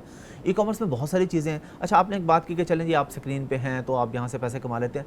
अब आप भी इस फील्ड के अंदर हैं, मैं भी इस फील्ड में हूँ। देखिए हमारे बैकएंड पे कितने लोग बैठे हुए हैं, तो वो सब भी कहीं ना कहीं इसी से लिंक है ना ई कॉमर्स से। कोई एसईओ का एक्सपर्ट है, कोई एडिटिंग का है, कोई ग्राफिक डिज़ाइनर है, कोई आपको लाइन्स दे रहा है कि यहाँ पे ये लाइन्स लिखनी है, प्रोडक्शन है। तो आप अगर कैमरे पे नहीं भी आ सकते, स्क्रीन पे नहीं भी आ सकते, बैकएंड पे किसी को सपोर्ट कर दें। अब जब आप बैकएंड पे किसी ऐसे बंदे को सपोर्ट करेंगे कि जिसकी इनकम डॉलर्स में, यानी आप एक ऐसी टीम में हैं जिसकी इनकम डॉलर्स में है, तो ऑफ कोर्स आप भी ग्रो करते हैं। और डॉलर्स में अब जो हालात हैं डॉलर्स के, आपको पता ही है, अफसोस ही होता है मुल्क में ये सूरत हाल देख के। फ्यूल की प्राइसेस जो हैं, मैं एक एग्जांपल इस पे देता हूँ कि जिस बंदे की तनख्वाह 50,000 रुपये थी ना आज से 1 साल पहले, आज भी उसके 50,000 है, वो परेशान है। लेकिन जिसकी तनख्वाह 1 साल पहले $300 थी, वो उस वक्त भी 50,000 ही कमा रहा था, लेकिन आज वो 80,000 कमा रहा है। क्यों? क्योंकि उसकी सैलरी डॉलर में आती है। सैलरी कह लें या आपकी फेसबुक या यूट्यूब की इनकम कह लें, कुछ भी कह लें, जब आपको डॉलर में पेमेंट आती है तो वो आपकी महंगाई आपको अफेक्ट नहीं करती है। फिर आपको कोई मसला नहीं होता फ्यूल प्राइस कहाँ जा रही है, क्योंकि डॉलर भी साथ ऊपर जा रहा है। तो ये बड़ा ज़रूरी है। पाकिस्तान में भी अल्लाह का शुक्र है कि अब लोग इस तरफ आ रहे हैं, लोगों को समझ आ रही है। और हमारे यहाँ असल में समझ तब आती है जब कोई पास का बंदा आस-पास का। हम देखते रहते हैं सोशल मीडिया पे, काफ़ी आप वायरल हैं, और कहीं ना कहीं अगर हम देखें यूट्यूब पे या सोशल मीडिया पे इस किस्म की वीडियो आती है और कहीं ना कहीं इस किस्म का थंबनेल होता है जिसमें लिखा जाता है भैया आप घर बैठे लाखों डॉलर कमा सकते हैं। लेकिन लिखने में, दिखने में ये बड़ा अट्रैक्टिव लगता है। बहुत सारे दोस्त जब हमसे मिलते हैं फिर वो गिला शिकवा भी करते हैं कि भैया फला जगह हमने इन्वेस्ट किया था, कहीं हमारे पैसे डूबे, हम यहाँ पे हमने ये किया। मुझे आज भी याद है, मेरे एक दोस्त थे और कहीं ना कहीं फॉरेक्स में वो काम करते थे, और कहीं ना कहीं बहुत सारा डबो के वो यहाँ से दुबई शिफ्ट हो गए। तो ये कहाँ पे कौन कौन सी कोताहियाँ, कौन कौन सी गलतियाँ हमसे होती है, और क्या क्या चीज़ें हैं जिस पर हम फोकस नहीं कर पाते, और कहीं ना कहीं वो लंका डूब जाती है और फिर हम सोचते हैं कि क्या कर दिया आपने। हरमीत भाई, इसमें पहली चीज़ ये है कि देखिए मैं इस चीज़ का कायल हूँ कि आप बग़ैर पैसों के पैसे कमाएं। अगर आप बग़ैर पैसों के पैसे नहीं कमा सकते तो आप पैसों के साथ भी पैसे नहीं कमा सकते। जो लोग इन्वेस्ट करते हैं कहीं ना कहीं फॉरेक्स में लगाए या कहीं पे, वो तो इन्वेस्टमेंट कर रहे हैं ना। मैं कहता हूँ कि आप अपने स्किल्स पे इन्वेस्ट करें। आपको पता हो कि वीडियो एडिटिंग कैसे की जाती है, अब आप किसी के लिए वीडियो एडिटिंग करेंगे और उसे पैसे चार्ज करेंगे, जीरो इन्वेस्टमेंट। आप किसी के लिए ग्राफिक डिजाइनिंग करेंगे और उससे पैसे चार्ज करेंगे, जीरो इन्वेस्टमेंट। आप कोई वीडियो बनाएंगे, उसको यूट्यूब फेसबुक पे लगाएंगे, व्यूज आएंगे, आपको पैसे आएंगे, जीरो इन्वेस्टमेंट। आपने इन्वेस्टमेंट की अपने स्किल्स के ऊपर, कुछ सीखने के ऊपर कि मैं सीख के पैसे कैसे कमाऊं। नो डाउट हम जिन प्लेटफॉर्म्स की बात करते हैं वहाँ पे लोग इन्वेस्ट भी करते हैं, पैसे भी कमाते हैं, लेकिन हम ओपनली बताते हैं, क्लियरली बताते हैं कि भाई जब आप अपनी प्रोडक्ट लॉन्च करते हैं ना किसी भी प्लेटफॉर्म पे, तो वहाँ पे लॉस के चांसेस भी होते हैं। बिजनेस है ना, बिल्कुल है। हो सकता है चल जाए, हो सकता है ना चले। अगली बात आपने की कि थंबनेल्स होते हैं लाखों वाले। देखिए मैंने बात कहाँ से शुरू की, 50,000 रुपये, $300। मैं रियलिस्टिक बात कर रहा हूँ। असल में हम लोग मार यहाँ पे खाते हैं कि लोग ख्वाब लेके आ जाते हैं कि मैं पहले महीने 10 लाख रुपए कमाऊंगा। अब ऐसा नहीं होता। Exactly. आपको रियलिस्टिक गोल सेट करना है कि मैंने 500 से $1000 कमाना है महीने का, मतलब लाख, 2 लाख, 3 लाख रुपए कमाने, लेकिन कमाने मैंने डॉलर्स के अंदर है। जब आप एक रास्ते पे चल पड़ते हैं ना, अब आप भी इस फील्ड में हैं, आप जानते हैं इस चीज़ को कि वीडियो एडिटिंग आपको 25,000 रुपये का बंदा भी मिल जाता है और 2 लाख रुपए का बंदा भी मिलता है। दोनों वीडियो एडिटर्स हैं ना। यही काम जब आप किसी ऑनलाइन सर्विसेज, ऑनलाइन आपको काम कर रहे हैं, आप $2 या $3 फी घंटा पे काम कर रहे हैं, जब आपका एक्सपीरियंस हो जाता है, 2-3 साल 4 साल गुजर जाते हैं, आपकी एक प्रोफाइल होती है, अपवर्क है, फाइवर है, जो दुनिया के बड़े प्लेटफॉर्म है जहाँ पे लोग अपनी सर्विसेज बेचते हैं, तो वहाँ पे जब आपकी प्रोफाइल अच्छी बन जाती है, तो कुछ साल गुजर जाते हैं, तो उसी काम के आप 20, 30, इवन $40 फी घंटा भी चार्ज करते हैं। तो ये सारा आपकी एक्सपर्टीज़ पे डिपेंड करता है। और मैं यंग जनरेशन को यही कहता हूँ कि इन्वेस्टमेंट की तरफ तो आप बिल्कुल ना आएँ, आप तो कोई स्किल सीखें, और ऐसी स्किल सीखें जो आप अपने घर बैठ के किसी को सर्विसेज दे सकें। वो स्किल नहीं जिसके लिए आपको किसी के ऑफिस जाना पड़े, क्योंकि जब आप घर बैठ के सर्विस दे सकेंगे, फिर आप सर्विसेज देंगे अमेरिकन क्लाइंट को भी, कैनेडियन को भी, ऑस्ट्रेलियन को भी, वहाँ से आपको डॉलर्स आएंगे। और उसमें सबसे बड़ा बेनिफिट हमारे मुल्क का है कि आप जब सर्विसेज बाहर दे रहे हैं, आपको डॉलर्स में इनकम जनरेट हो रही है, और वो डॉलर्स आपके कंट्री में आ रहे हैं। बिल्कुल आ रहे हैं। पहले तो वो स्टेट बैंक में लैंड करेंगे, उसके बाद आपके बैंक में आ रहे हैं। जो भी फिलहाल स्मगल भी हो चुके हैं और उसकी किल्लत भी शदीद मुल्क में पाई जा रही है। खैर हाफिज़ अहमद साहब, मुझे ये भी बताइएगा कि आप थोड़ी टेक्निकलिटीज़ पे बात कर लेते हैं। Obviously being e commerce expert, आपको पता है कि हम जितनी बातें कर रहे हैं वो हम हवा में नहीं कर रहे। अगर आपने काम करना है, आपके लिए फाइबर है, अपवर्क है, ऐसे बहुत सारे प्लेटफॉर्म्स हैं जहाँ पर आप बैठे हुए हैं। जो स्किल आपके पास है, इस पर आपने पैसा इन्वेस्ट नहीं भी किया, फॉर एग्जाम्पल अगर मेरी रिसर्च अच्छी है, या मैं लिखती अच्छा हूँ, या मुझे कॉन्टेंट अच्छा है, तो तो वहाँ बैठकर वहाँ मतलब बड़ी बड़ी कंपनीज़ को, जो कि इंटरनेशनल बेस्ड कंपनीज हैं, आप कंटेंट लिख के दे सकते हैं, वेबसाइट बना के दे सकते हैं, उन्हें आप ग्राफिक डिज़ाइनिंग करके दे सकते हैं, and so many other things. अब उस प्लेटफॉर्म पर किस तरह से आना चाहिए, कैसे काम शुरू करना चाहिए, इन बारीक बातों को थोड़ा सा बताएगा ताकि अगले बंदे को आसानी से आम फहम गुफ्तगू से समझ आ सके कि हमने शुरू कहाँ से करना है भाई। अच्छा, मैं आपको अपने एग्जांपल पहले देता हूँ।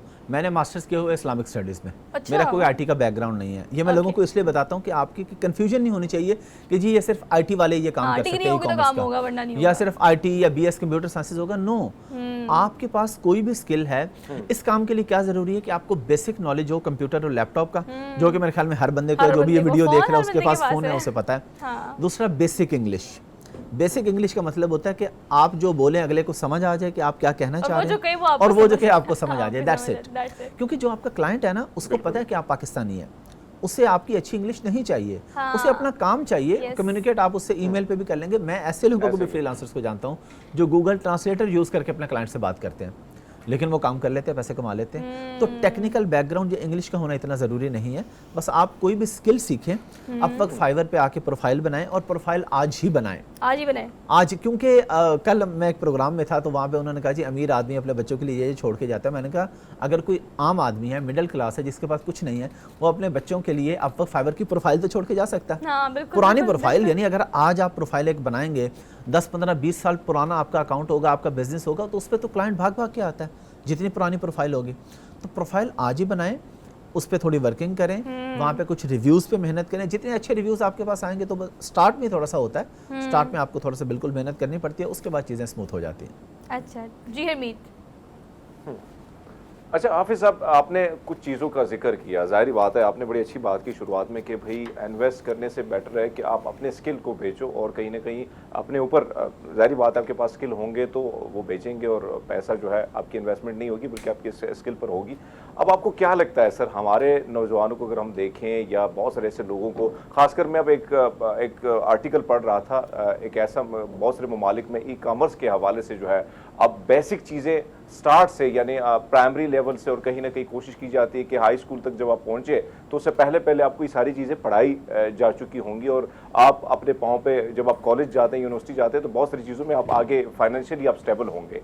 तो आप नहीं समझते हैं कि कहीं ना कहीं ये चीज़ें अब हमारी तरफ भी आनी चाहिए, और बहुत सारे आप जैसे लोग जो बैठे होते एक्सपर्ट, कम लोगों की रसाई होती है आपकी तरफ, दूसरों की तरफ कहीं ना कहीं, लेकिन अब जो हम जनरेशन की बात करें, बहुत बड़ी तादाद है हमारे मुल्क में, लेकिन उन तक रसाई करना, उनके पास नॉलेज का पहुंचना बड़ा मुश्किल होता है।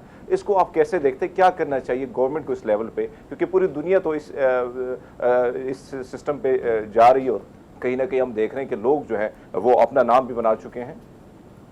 हरमीत भाई, गवर्नमेंट भी इस पर कोशिश कर रही है। हम लोग भी गवर्नमेंट के साथ मिलके डिफरेंट कोर्सेज लॉन्च करते रहते हैं।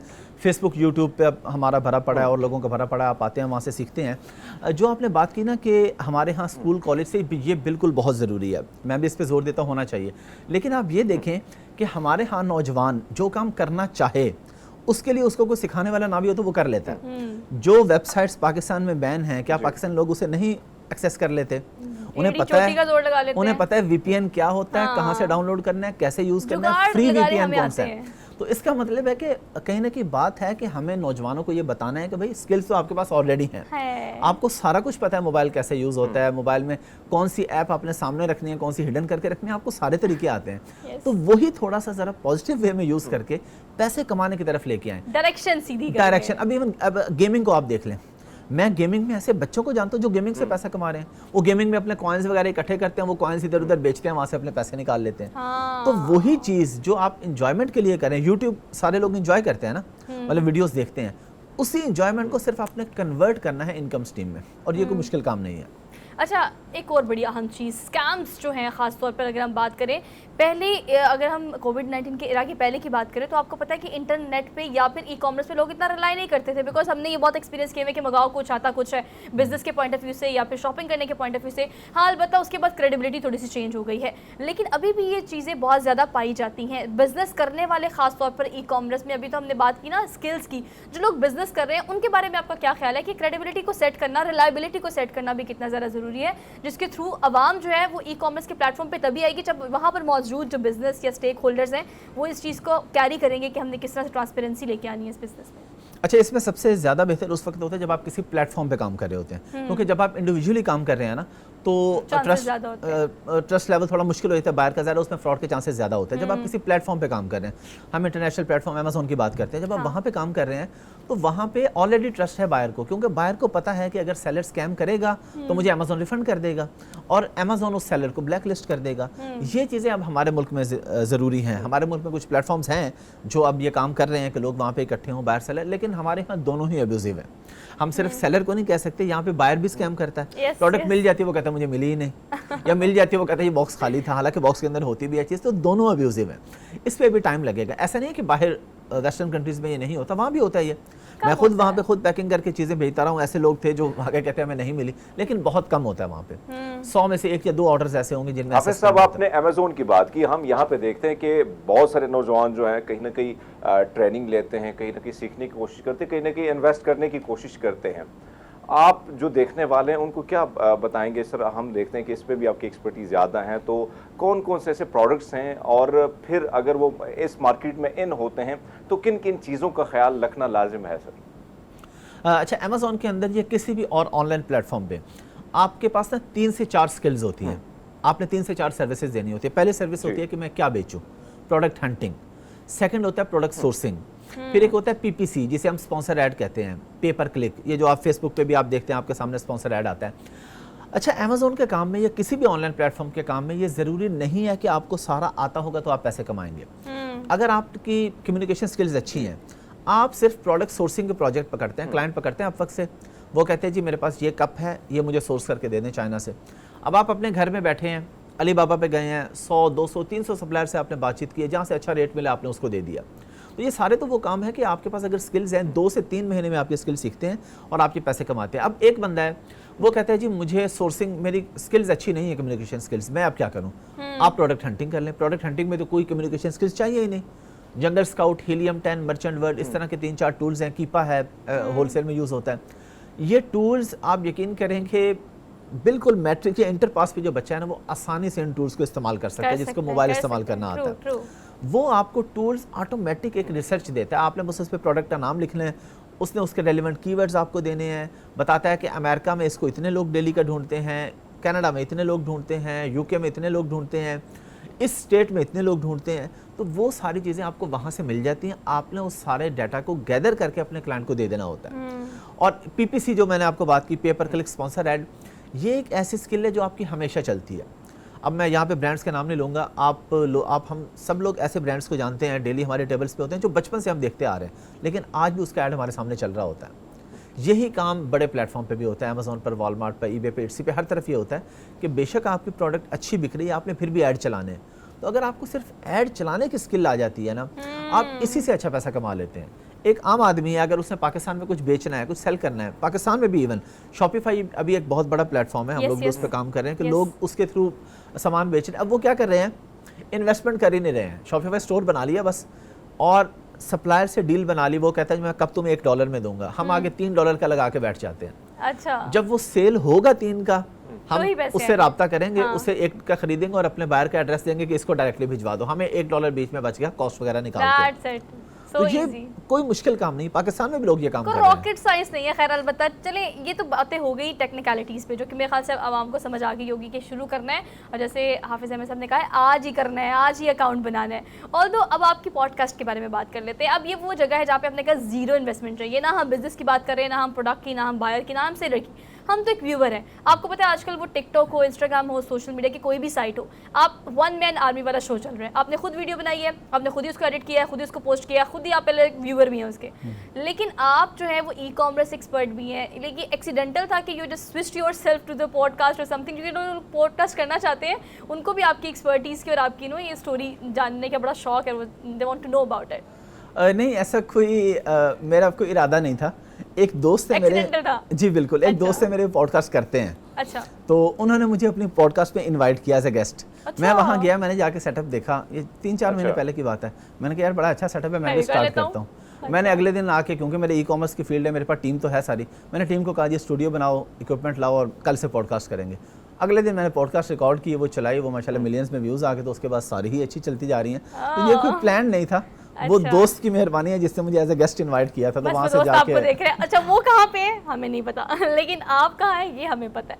खैर ये भी बात है, चलिए मिलियन में व्यूज़ आ गए, अब उससे पैसा भी कमाया जा रहा है। जो लोग उससे पैसा कमाना चाहते हैं, या जो लोग, आपको पता है पॉडकास्ट पे या यूट्यूब पे लोग बड़ी मेहनत करते हैं, मतलब उसके व्यूज़ के लिए, उसके मोनेटाइजेशन के लिए, उसकी कंटेंट बनाने के लिए लोग बहुत अच्छा कमा भी रहे हैं। लेकिन जो लोग काम करना चाहते हैं उन्हें क्या टिप्स देंगे, अगर आप सिंपल 2-3 टिप्स देना चाहें तो? पहली टिप ये है कि 365 डेज अपने आप को दे दें, एक साल कि डेली की आपने वीडियो डालनी है, बस व्यू आता है या नहीं आता, एवरी डे आपने वीडियो डालनी है, व्यूज आते हैं या नहीं आते, कंसिस्टेंसी बहुत जरूरी है। अच्छा। हम लोग सिर्फ कंसिस्टेंसी से मार खाते हैं। आप यूट्यूब फेसबुक पे जाके देख लें, ऐसे ऐसे लोग हैं कि आप कहेंगे यार इसे तो बोलना नहीं आता। मैं अपने आप को भी ऐसा कहता हूँ, मेरा कोई ऐसा कम्युनिकेशन स्किल्स नहीं थी मेरे पास। अभी आप मेरी 4 महीने पहले की पॉडकास्ट देखें और आज की देखें, साथ साथ इंप्रूवमेंट आती है, कॉन्फिडेंस बिल्ड हो जाता है। लेकिन कंसिस्टेंसी बहुत जरूरी है, कंसिस्टेंसी के बगैर कुछ नहीं है। बल्कि अगर आप 3-4 टिप्स पूछें तो सारे यही हैं, $100 टिप दी है आपने। खैर इसी टिप पे हम पूरे इस सेगमेंट को कंक्लूड करते हैं। हाफिज़ अहमद साहब, thank you so much for being here. आपने बड़ी प्रोडक्टिव बातें की, आपको समझ आ गई होगी मुस्तकिल मिजाजी जो है वो एक वाहिद रास्ता है आपकी कामयाबी का। तो कंसिस्टेंस इज़ ओनली की जो आपको सक्सेस की तरफ ले जाती है। तो मुस्तकिल मिजाजी का मुजाहरा करें अपने किसी भी फैसले में, खा वो आपके बिजनेस के लेके हो, प्रोफेशनल या फिर पर्सनल लाइफ में, तो कामयाबी आपको मिल जाएगी। हमने क्विक ब्रेक लेनी है, वापस आते हैं। Keep watching good morning public. Welcome back after the break. आपकी प्राइवेट लाइफ का तो खैर हमें नहीं पता क्योंकि वो आपको ही पता है, लेकिन मुझे यकीन है इस बात का कि जो इस वक्त दिमागी सूरत हाल पूरी मुल्क में तमाम नौजवानों की चल रही है, उसमें आपकी प्रोफेशनल लाइफ हो या पर्सनल लाइफ हो, एक बेयकीनी किसी सूरत हाल जो है वो हर किसी की नज़र आ रही है। मुल्क का क्या होगा फ्यूचर वो हमें नज़र नहीं आ रहा। आपकी अपनी पर्सनल लाइफ भी मुतासिर हो रही है क्योंकि आपकी प्रोफेशनल लाइफ यानी लोगों का काम, उनका कारोबार, उनकी ज़िंदगी, उनकी मुलाजमत मुतासिर हो रही है, तो अल्टीमेटली आपका घर भी इस चीज़ से मुतासिर होता है। लेकिन आपके सितारे क्या कहते हैं, जो मैं बेसिकली अगर मैं अपनी बात करूँ तो मैं तो बहुत शौक से पढ़ती हूँ ये सब कुछ के क्या होने वाला है, बिकॉज इस बारे में बात मैं जब भी करती हूँ या हम सितारों की बात करते हैं तो मैं हमेशा कहती हूँ कि याद रखें एक बात कि ये प्रेडिक्शन की जा रही है, तो आपने ये वैक्यूम थोड़ा सा रखना है कि जो भी है वो यकीनी नहीं है। थोड़ी सी प्रेडिक्शंस जो है वो आज हमने आपसे शेयर करनी है कि मुल्क की सूरत हाल क्या होने जा रही है। सियासतदान या हमारे लीडर, जो हमारे लीडर कहलाते हैं, जो कुछ लोगों के लीडर हैं, उनके बारे में उनका मुस्तकबिल क्या है सियासत में, इस पर हम बात करेंगे सादिक मलिक साहब से। पामिस्ट हैं और वो मौजूद है इस्लामाबाद में हरमीत के साथ। सो हरमीत, ओवर टू यू। सबके हाथों की लकीरों के बारे में आज हमने बता देना लोगों को कि किसकी लकीर कहाँ जा रही है। जी बिल्कुल, आपने तो फरमाया कि वैसे भी अगर हम अवाम की बात करें तो पहली नज़र उनकी पड़ती है टेलीविज़न पे और वो सोचते हैं कि जो साफ़ी बैठा है वो क्या तज़किया दे रहे मुल्क के हवाले से। लेकिन एक ऐसा तबका भी पाया जाता है मेरे समेत और आपके समेत कि उनकी दिलचस्पी होती है कि हमारे पामेस जो हैं वो क्या, या हमारे जो सितारे हैं, हमारे मुल्क के, हमारे आसपास जो हालात चल रहे हैं वो क्या कह रहे हैं। तो पाजी हमारे साथ हैं और बड़े प्यारे इंसान हैं और हम इनको हमेशा टेलीविज़न की स्क्रीन पर, सोशल मीडिया पे काफ़ी छाए रहते हैं। बहुत शुक्रिया आपके टाइम का। सबसे पहले हमारे बहुत शुक्रिया आपका थैंक यू जी। हम शुरुआत करते हैं और जब भी बात आती है तो वो पॉलिटिक्स से स्टार्ट होती है। इस वक्त जो सिचुएशन है, एक गैर यकीनी सूरत हाल है, क्या आपको लगता है कि आने वाले दिनों में कुछ अच्छी चीज़ें आ जाएंगी? अच्छा हरमीत सिंह, अच्छी बुरी कोई चीज़ नहीं होती, एक वेव्स होती हैं जो चलती हैं और उन्होंने अपने मंजिल तक पहुंचना होता है। जब आप बात करते हैं पेशगोई की, तो पेशगोई के सिलसिले में एक बात याद रहे कि मेरे नाजरीन मुझे जानते हैं कि मैं अपना एक बयानिया लेकर चलता हूं। हर चैनल पे जाने के बाद उस तरह से अपनी पेशगोई तब्दील नहीं करता जो चैनल की पॉलिसी होती है। मैं आपकी पॉलिसी पर तो शायद नहीं बोल सकूंगा, लेकिन मैं अपने बयानिए पे डट के बात करूंगा।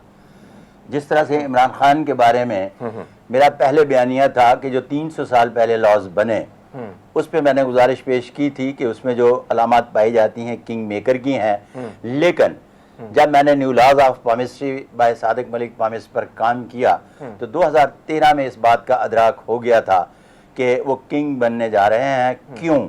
उस लॉज में 32 राजा योग, 101 गैर मामूली अलामात और हाथों की साख्त का नया निज़ाम दराफत किया। इसके बावजूद कि अदराक हो गया हरमीत, मैं अपने बयानिए के साथ किया।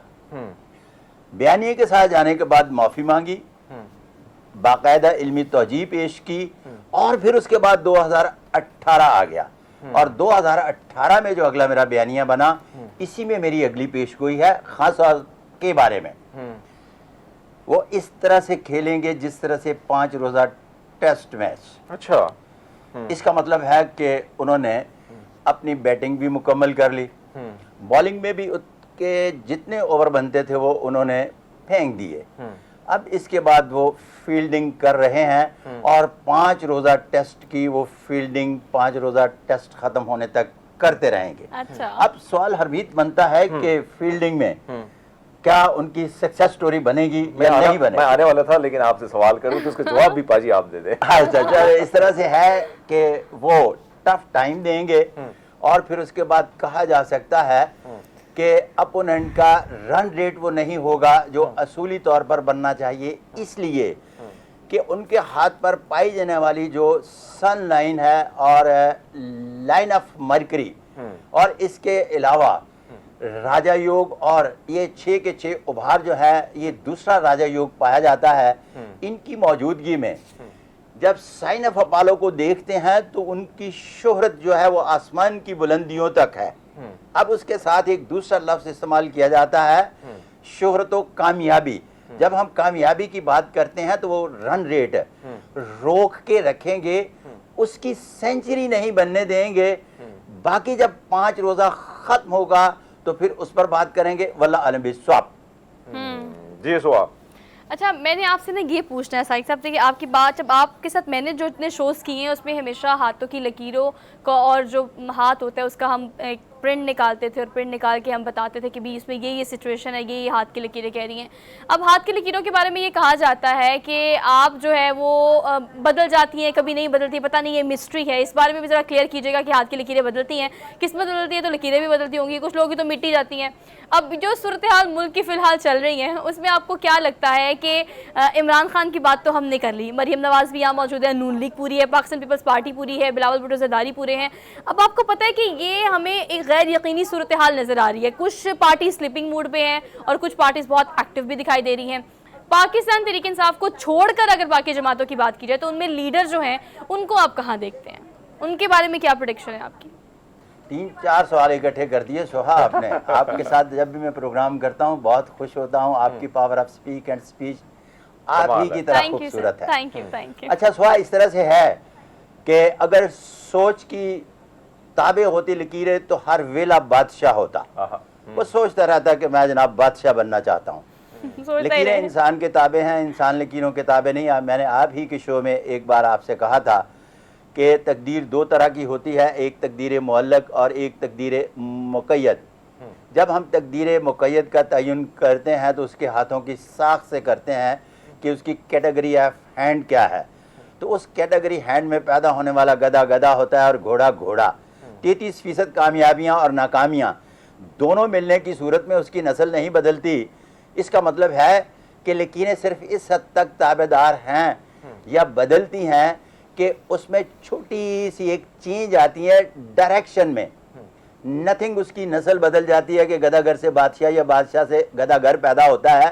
और ये जो नया निज़ाम मुतारफ़ करवाया गया है इसमें सबसे बड़ी खूबसूरती यही है कि इस नए निज़ाम में बच्चा पैदा होने के बाद उसका हाथ देखकर ये फैसला कर लिया जाता है कि ये गदागर पैदा हुआ या बादशाह। खा जिस घर में पैदा हुआ वो बादशाह का घर था या गदागर का, उसके अपने हाथ, अपनी तकदीर और अपनी ही तकदीर के हवाले से वो लोगों से खेलता है। वल्लाह अलम बिस्वाब।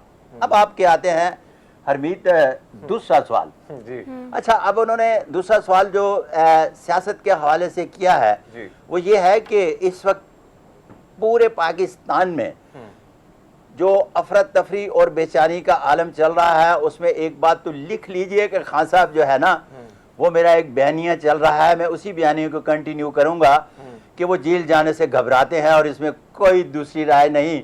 बल्कि मैंने जब ये बयानिया शुरू किया था तो मैंने कहा था कि वो कहते हैं कि मैं जेल जाने से नहीं डरता और मैंने कहा था मैं नहीं मानता। खौफ किस बात के बाजी, इसी में साथ ऐड कर। हाँ, खौफ इस बात का है कि जब किसी भी शख्स के हाथ पर, जिस तरह से सोहा ने अभी पूछा, बड़ा खूबसूरत सवाल था कि लकीरों के हवाले से बात करूं, तो जिनके हाथ पर माउंट ऑफ जुपिटर पर हार्ट लाइन जाती हो, ऐसे लोग बुनियादी तौर पर हार्ट ओरिएंटेड होते हैं, लेकिन क़यादतबंद की सोबतें बर्दाश्त करना उनके बस का रोग नहीं होता, जिसकी वजह से घबराते हैं। और जिसकी बुनियाद पर मैंने ये अपना बयानिया बनाया था, उनके हाथ को मद्देनजर रखते हुए। अब आगे चलते हैं। हरमीत सिंह थोड़ा सा सोहा के तीसरे सवाल की तरफ। धन्यवाद जी। अच्छा, सोहा इस तरह से है कि जब आप बात करती हैं ना दूसरे पॉलिटिशियन की, तो दूसरे पॉलिटिशियन के बारे में मेरा सिर्फ और सिर्फ अभी 5 रोज़ा बयानिया चल रहा है, ये मेरी पेशगोई है। अब अगले 5 रोज़ा बयानिए के बाद जब अगला सिलसिला शुरू होगा तो उसमें 5 प्राइम मिनिस्टर के उम्मीदवार हैं पाकिस्तान में। इमरान खान, फिर उसके बाद मियां नवाज शरीफ साहब, फिर उसके बाद जनाब बिलावल जरदारी भुट्टो साहब भी। जी हाँ, ये मेरा फिर सवाल नाअहल होने के बावजूद भी उम्मीदवारों में शामिल हैं। बड़ी बात की थी आपने। फिर उसके बाद मरियम नवाज शरीफ है, और 5वें कौन हैं अपना बिलावल जरदारी भुट्टो भी आ गए। मौलाना साहब के बारे में क्या? मौलाना साहब के बारे में तो शरारत करते हैं आप हमेशा मेरे से, सदर का ख्वाब और भी तमाम चैनल पे ये सारे जितने भी एंकर हजरात है ना, इनको ना मौलाना से मोहब्बत कम और मेरे से दुश्मनी ज्यादा है। अच्छा, इन 5 लोगों की प्राइम मिनिस्टर की दौड़ में कौन बनेगा प्राइम मिनिस्टर, ये 5 रोज़ा टेस्ट खत्म होने के बाद करूंगा, इसलिए कि अगला मेरा जो बयानिया होगा वो इसी से शुरू होगा कि इन 5 में से मरियम नवाज शरीफ, मियां नवाज शरीफ, इमरान खान, बिलावल जरदारी भुट्टो या फिर मियां शहबाज शरीफ। ये मेरी बात फिर गौर से सुन लीजिएगा और उसको दोबारा रिपीट करके सुन लीजिएगा कि इन 5 शख्सियात में कौन बनेगा प्राइम मिनिस्टर के बयानिए से मेरा अगला बयानिया शुरू होगा। वल्लाह आलम बिस्वाब। सही साहब, ये तो ज्यादती है ना। 3 नाम तो आपने नून लीग में से ले लिए हैं। ऑप्शन थोड़ा बहुत दे ना सर। 3। अच्छा हुमा, इस तरह से है कि इसमें जब मेरा प्यारा वो पुराना बयानिया एक चल रहा है, अभी तो 5 रोज़ा खत्म नहीं हुआ, तो नई पेश हुई किस बात की? यही तो मैं कह रहा हूं कि मैं अपने बयानिए को साथ लेकर चल रहा हूं। मेरा पिछला बयानिया है 5 रोज़ा टेस्ट मैच का, बयानिए जो अभी है तो ना, 5 रोज़ा चल रहा है। सर कुछ बयानिए नून लीग के भी हैं, कुछ बयानिए पाकिस्तान पीपल्स पार्टी के भी हैं, कुछ बयानिए पाकिस्तान तहरीक इंसाफ के भी हैं। आपने 3 नाम लो तो मियां शहबाज शरीफ, मियां नवाज शरीफ और मरियम नवाज, 3 नाम तो आपने नून लीग के ले लिए हैं। बाकी उम्मीदवारों के बारे में अगर हम बात करें तो अच्छा, 3 नाम नून लीग के ले लिए हैं, तो तीनों के तीनों ही आप देखेंगे कि पाइपलाइन में प्राइम मिनिस्टर के लिए उम्मीदवार है। और तीनों नहीं बनेंगे। आपने जब चुनाव करना है ना, तो यही तो मजे की बात है कि मरियम नवाज शरीफ या मियां नवाज शरीफ या शहबाज शरीफ, बिलावल जरदारी भुट्टो। अच्छा, आसफ अली जरदारी साहब की ख्वाहिश है कि अगर अब नहीं तो कब नहीं। इसी तरह से मियां साहबान की ख्वाहिश है कि अब नहीं तो कब नहीं। यही ख्वाहिश इमरान खान की है कि अगर अब नहीं तो कब नहीं। ये बात बड़ी नेक टू नेक चल रही है। जहां तक आप सितारों वालों की पेशगोइयों की बात करती हैं, वो तो पिछले 15 साल से कह रहे हैं कि आएगा आएगा, और फिर आने के बाद कह रहे थे कि 10 साल मुसलसल चलेगा। वो बेचारा 3 साल 7 माह के बाद बैटिंग छोड़ के बॉलिंग पे आ गया। अरे सर, मेरे सबसे प्यारे दोस्त के बारे में बता दें। सर सबको मिला के आपसे जानना चाहेंगे, एक तो 2 चीजें ऐड कीजिएगा। एक तो मुल्क के जो मामलात हैं, क्योंकि हर शख्स परेशान है, जो सूरत हाल चल रही है, और वेव्स हैं जो आपने फरमाया कि बुरी और अच्छी वेव्स आती रहती हैं। एक ये, और इतनी बड़ी लिस्ट आपने थमा दी मैं पाजी, 1-2 ऑप्शन ऐसे दे दे। ये देखे ना, बड़ी खूबसूरत एक और सवाल आ गया। हुमा, हरमीत सिंह भी अच्छे सवाल करते हैं। इस तरह से है, सोहा से सीख लें। हाँ, सोहा से। जी, अच्छा, इस तरह से है कि जब हम बात करते हैं ना मुआशरे की, तो ये 2018 में मखलूत मुआशरे की बुनियाद रख दी गई, जो मैं आपके शो में भी कई बार हुमा से बात कर चुका। जो 2025 में मुकम्मल होने जा रही है, जो मुआशरा तश्कील पाने जा रहा है, वो मखलूत मुआशरा है, जो गैर लसानी और गैर कबायली तो होगा, लेकिन गैर मजहबी नहीं होगा। इसका मतलब है कि दुनिया नहीं, पाकिस्तान में तो इतना बड़ा चेंज आ रहा है कि सारी की सारी मिडिल क्लास जो है 10% रह जाएगी, बाकी खत्म होने जा रही है। और फिर उसके बाद एक एलीट क्लास होगी, और नीचे एक होगी लेबर क्लास लफ्ज इस्तेमाल करेंगे, और उसको आप लोअर मिडिल क्लास के इन बिटवीन में नहीं, मिडिल क्लास के और अपर मिडिल क्लास के इन बिटवीन में रखकर लफ्ज इस्तेमाल करेंगे, उस क्लास का नाम होगा। और ये 2025 से अपना एक पहला फेज मुकम्मल करने के बाद अगले फेज में दाखिल होने जा रही है, और ये बहुत बड़ी इनकलाबी तब्दीली होगी पाकिस्तान की 74 साल 75 साल सियासत में। वल्लाह आलिम बिस्वाब। सर, मेरे प्यारे दोस्त के बारे में भी कुछ बता दें। मेरा प्यारा दोस्त एक ही आपको पता है जिसके हालात इस वक्त बहुत बुरे हैं, वो है पाकिस्तान। सर, हम सियासतदानों की बात कर ली, प्रेडिक्शन की बात कर ली, पाकिस्तान के मुस्तकबिल के बारे में आपको क्या लगता है? वो शदीद परेशान है। तो हुआ ना, बात हुई ना, स्वाद आ गया। इस तरह से है कि मेरे प्यारे पाकिस्तान को IMF कर्जा दे न दे कोई फर्क नहीं पड़ता, नंबर 1। नंबर 2, पाकिस्तान की सालमियत को कुछ नहीं होने जा रहा। नंबर 3, महंगाई का तूफान इस तरह से और आता चला जाएगा जिस तरह से आने का हक होता है, जिसकी बुनियाद पर कई सालों से कह रहा हूं कि 2025 तक मिडिल क्लास खत्म होने जा रही है। लेकिन प्यारा पाकिस्तान 2025 के बाद एक उभरता हुआ पाकिस्तान दिखाई देता है, वल्लाह अलम बिस्वाब। सर, ये मिडिल क्लास की जब आप बात करते तो क्या मिडिल क्लास अपर क्लास में चली जाएगी या मिट जाएगी? क्या होगा? उसमें ये है कि अपर क्लास में थोड़ा सा मतलब आटे में नमक के बराबर ऊपर जंप कर जाएंगे। अब ये अक्लमंदों के लिए इशारा है कि उसमें आटे में नमक के बराबर थोड़े से लोग ऊपर जंप कर जाएंगे और बहुत सारे लोग जो है ऑफिसर क्लास, एडमिनिस्ट्रेशन क्लास के नीचे आ रहे हैं और नीचे से थोड़ी सी जो लोअर मिडिल क्लास है वो ऊपर जाना शुरू हो जाएगी और रोजाना की बुनियाद पर बेहतर तरीके से जिंदगी गुजारने की तरफ लोग जा रहे हैं। ये इतना बड़ा स्लोगन कह रहा हूं, शायद मैं समझा नहीं पा रहा, इतनी बड़ी तब्दीली आने जा रही है इस मुल्क में, वल्लाह आलिम बिस्वा।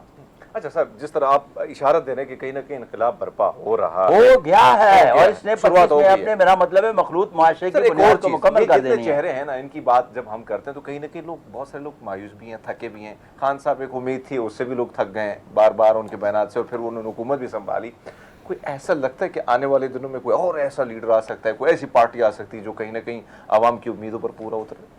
क्या बात है हरमीत सिंह, मखलूत मुआशरों में लोग अहम नहीं होते, कानून अहम हो जाता है। जो बहुत बड़ी तब्दीली आने जा रही है वो बार बार गौर फरमाइएगा, लफ्ज़ इस्तेमाल कहा जा रहा है कि ये एक मखलूत मुआशरा मार्ज़ वजूद में आने के बाद एक नई मंजिल की तरफ हम रवा दवा है।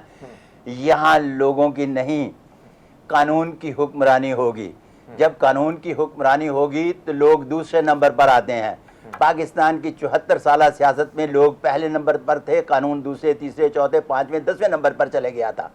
अब मुकम्मल तौर पर यह तब्दीली अमल में आ रही है और इसी तब्दीली को बहुत बड़ी तब्दीली कहते हैं, वल्लाह अलम बिस्वाब। जी सुहा। अच्छा साहिब साहब, मैंने बस जाते जाते कुछ सवाल करने हैं आपसे। इसमें सबसे अहम सवाल ये है कि इस वक्त इलेक्शंस की बात बहुत ज़्यादा की जा रही है। आपको पता है अवामी, अगर हम मैंडेट की बात करें तो अवाम इस वक्त दे गॉट कन्फ्यूज्ड। आपको पता है कि बिल्कुल हरमीत की बात को मैं सेकंड करूंगी कि उन्होंने हर एक्सपेरिमेंट कर लिया है, हर बंदे को आजमा के देख लिया है। इस वक्त अगर सिस्टम की हम बात करें तो आपको क्या लगता है कि कोई एक भी उम्मीद बर नहीं आती वाली सूरत हाल है? कोई आपको लगता है कि इन तमाम लोगों में से कोई एक जो अवाम के बारे में सोच सकता है या अवामी राय रखता है या इनके दिलों में कोई खौफ पैदा हो सकता है? कोई एक लीडर, कोई एक बंदा जिसको आप समझते हैं कि ये मुस्तकबिल पाकिस्तान का बेहतर कर सकता है, इसको वोट करें? बिकॉज वोट कास्टिंग करने के दिन है, इलेक्शन करीब है, तो मैं चाहती हूँ कि आप लोगों को बताएं कि इसके सितारे जो है वो पाकिस्तान की फेवर में हैं। कोई एक ऐसा लीडर जिसको आप समझते हैं कि यस इसको वोट करना चाहिए। अच्छा, इस तरह से है हुमा कि मैं किसी की कंपेन नहीं करूंगा कि किसको वोट डाले, पहली बात। दूसरी बात, मैं पेशीन गो हूँ, पेशगोई करूंगा।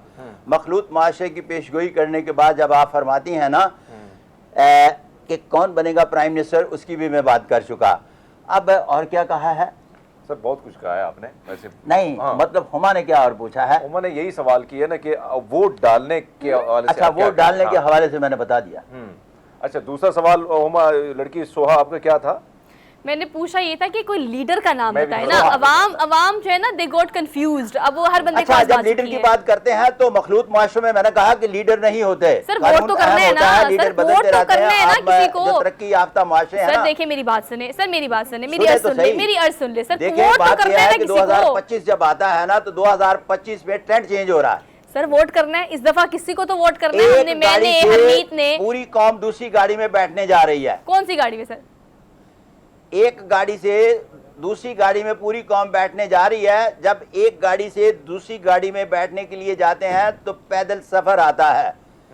ये 2023 से 2025 का वो पैदल सफर है जिसमें ऊपर वाली एक जो रजीम है उसको भी करना पड़ेगा और नीचे पूरी कौम को भी करना पड़ेगा और ये फिर एक उस गाड़ी में बैठ जाएंगे जिसमें खुशहाल पाकिस्तान की हम बात करते हैं वल्लाह आलम बिस्वाब। सर मरियम नवाज का मुस्तकबिल आपको क्या नजर आता है? खुले लफ्जों में बात कर रहा हूँ, कोई गोलमोल बात ही नहीं कर रहा मैं तो नजूमियों की तरह। ਤੁਸੀਂ ਖੜਕਾ ਰਹੇ ਹੋ ਭਾਜੀ, ਮੈਂ ਤੁਹਾਨੂੰ ਪੁੱਛਣਾ ਚਾਹ ਰਿਹਾ ਸਰ ਕਿ ਇਹ 2 ਸਾਲ ਦਾ ਜਿਹੜਾ ਤੂੰ ਦੌਰਾਨੇ ਦੇ ਰਹੇ ਹੋ ਤੁਸੀਂ ਸਾਨੂੰ, ਇਹਨੂੰ ਮੈਂ ਕੱਟ ਨਹੀਂ ਕਰ ਸਕਦਾ इसका जो इल्म फन कहता है 2 साल जो है ना कहीं ना कहीं हमें मुश्किलात से गुजरना होगा मजीद। अब पक्का जी 2025 तक मुश्किलात से गुजरना होगा। तो हमारे इस तरह से है कि टाइम को कमी बेशी टाइम की कमी बेशी जो है वो मेरे तो इख्तियार में नहीं है। जो मेरा इल्म फन कहता है मैंने तो वही बोलना है, वल्लाह आलम बिस्वाब। सर आपका अगर आप चाहती है कि मेरी बात सुने, ठीक हो जाए, मेरी बात सुने, तो पूरे शो में ना आपसे ज्यादा है कि 1 घंटे के बाद ठीक हो जाए। सर पूरे शो में गिनती की 50 दफा अपना तकिया कलाम आप बोल चुके हैं, अब आप मेरी बात का जवाब मैं दे आपको एक छोटा सा दिलचस्प वाकया सुना देता हूँ। राना सनाउल्लाह साहब मेरे 1988 के क्लाइंट हैं।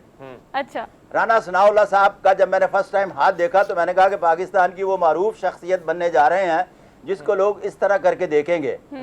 तो राना साहब देख के हंसने लगे और जब भी मिले और जिस वक्त मुलाकात होती रही तो मुझे यही फरमाते रहे कि यार लायलपुरे से जिन्हें वड्डे सेठ ते मियाँ शेर अली ते दूसरे तीसरे एडे वड्डे लोग बैठे ने ओथे तू मैनू एवें सब्ज बाग दिखा जाना है। ते पिछले दिनों की गल हुई तो मैनू कहन लगे यार मैनू वो भी वक्त याद है जिसले तू कहंदा हुंदा सी मैं मनदा नहीं सी हुंदा। हुण गल ए वे कि बहुत सारी चीज़ें ऐसी होती हैं जो कह रहे होते हैं वो समझ में नहीं आती, लेकिन वक्त आने के साथ उसके जब नताइज बरामद होते हैं तो पता चलता है। उसमें से ये मखलूत मुआशरे की एक बात है। वल्लाह आलम बिस्वाब। ये डिमांड है, ये मेरी भी डिमांड है, सोहा की भी डिमांड है, हमारे जो हमने कैमरामैन बैठे हैं वो भी इशारे यही कर रहे हैं ना। मौलाना साहब की ख्वाहिश तो है कि सदर बन जाए, एक तरफ बन जाए। ये तो आप छेड़ते हैं मुझे भी जब मैं बैठता हूँ तो आप अच्छा मौलाना साहब मैं आपके लिए दुआ करूँ कि मेरा मालिक आपके लिए आसानियाँ पैदा करे और इस पाकिस्तान के लिए आप कल भी सूदमंद थे, आज भी सूदमंद हैं। और एक बात याद रखिएगा मौलाना साहब कि मैं मौलाना मुफ्ती महमूद रहमतुल्लाह अलैह का बहुत बड़ा परस्तार था। अब मैं आपका भी बहुत बड़ा रहूंगा। अच्छा, और रहूंगा।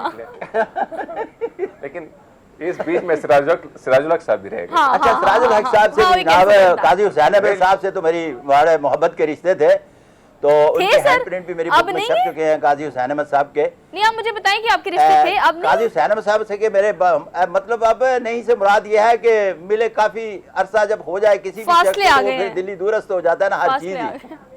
हाँ जी सर, कंक्लूड करते हैं सर। आप ये अच्छा कंक्लूड कर दें।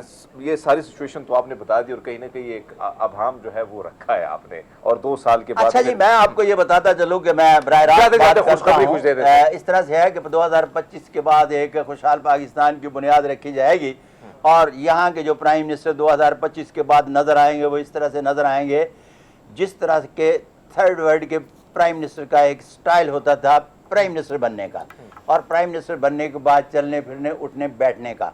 उसमें अभी आपको ख्वाब लग रहा होगी मेरी बात कि हम जिस खत्ते में बैठे हैं यहाँ वार अगेंस्ट टेररिज्म हमने 2 लड़ी, यहाँ हमने बहुत बड़ी मुश्किलों से ज़िंदगी गुजारी, अब भी हमें मुश्किलात बेतहाशा नज़र आती हैं। तो क्या पाजी इसमें एक चीज़ ऐड करना चाह रहा हूँ, आप हमें डरा रहे हैं कि ये जो इलेक्शन होगा इसके बाद फिर 2 साल के बाद फिर असेंबली नहीं, मैं मेरी बात सुने, डरने की कोई बात नहीं है। जाती रहती मेरी बात सुने आप दोनों, दिन के बाद हो क्या मेरी बात सुने, डरने की कोई बात नहीं है, घबराने की कोई बात नहीं है। आप दोनों का बेहद शुक्रिया कि इस्लामाबाद में बैठ के आपने लोगों को बहुत एंटरटेन किया। अब हमने लेनी है छुट्टी से, लेकिन जाने से पहले एक बात जो करनी बहुत ज्यादा जरूरी है। बाखबर सिर्फ अल्लाह की जात है और आप जानते हैं कि वही इल्म रखने वाली वाहिद जात है।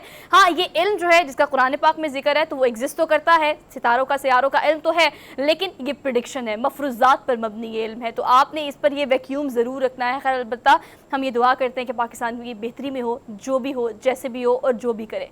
अब लेनी है आपसे छुट्टी, इंशाल्लाह कल आपसे मुलाकात करेंगे। कल नहीं बल्कि अब तो मंडे को मुलाकात करेंगे। Happy weekend from my side. अपना ख्याल रखें। अल्लाह हाफ़िज़।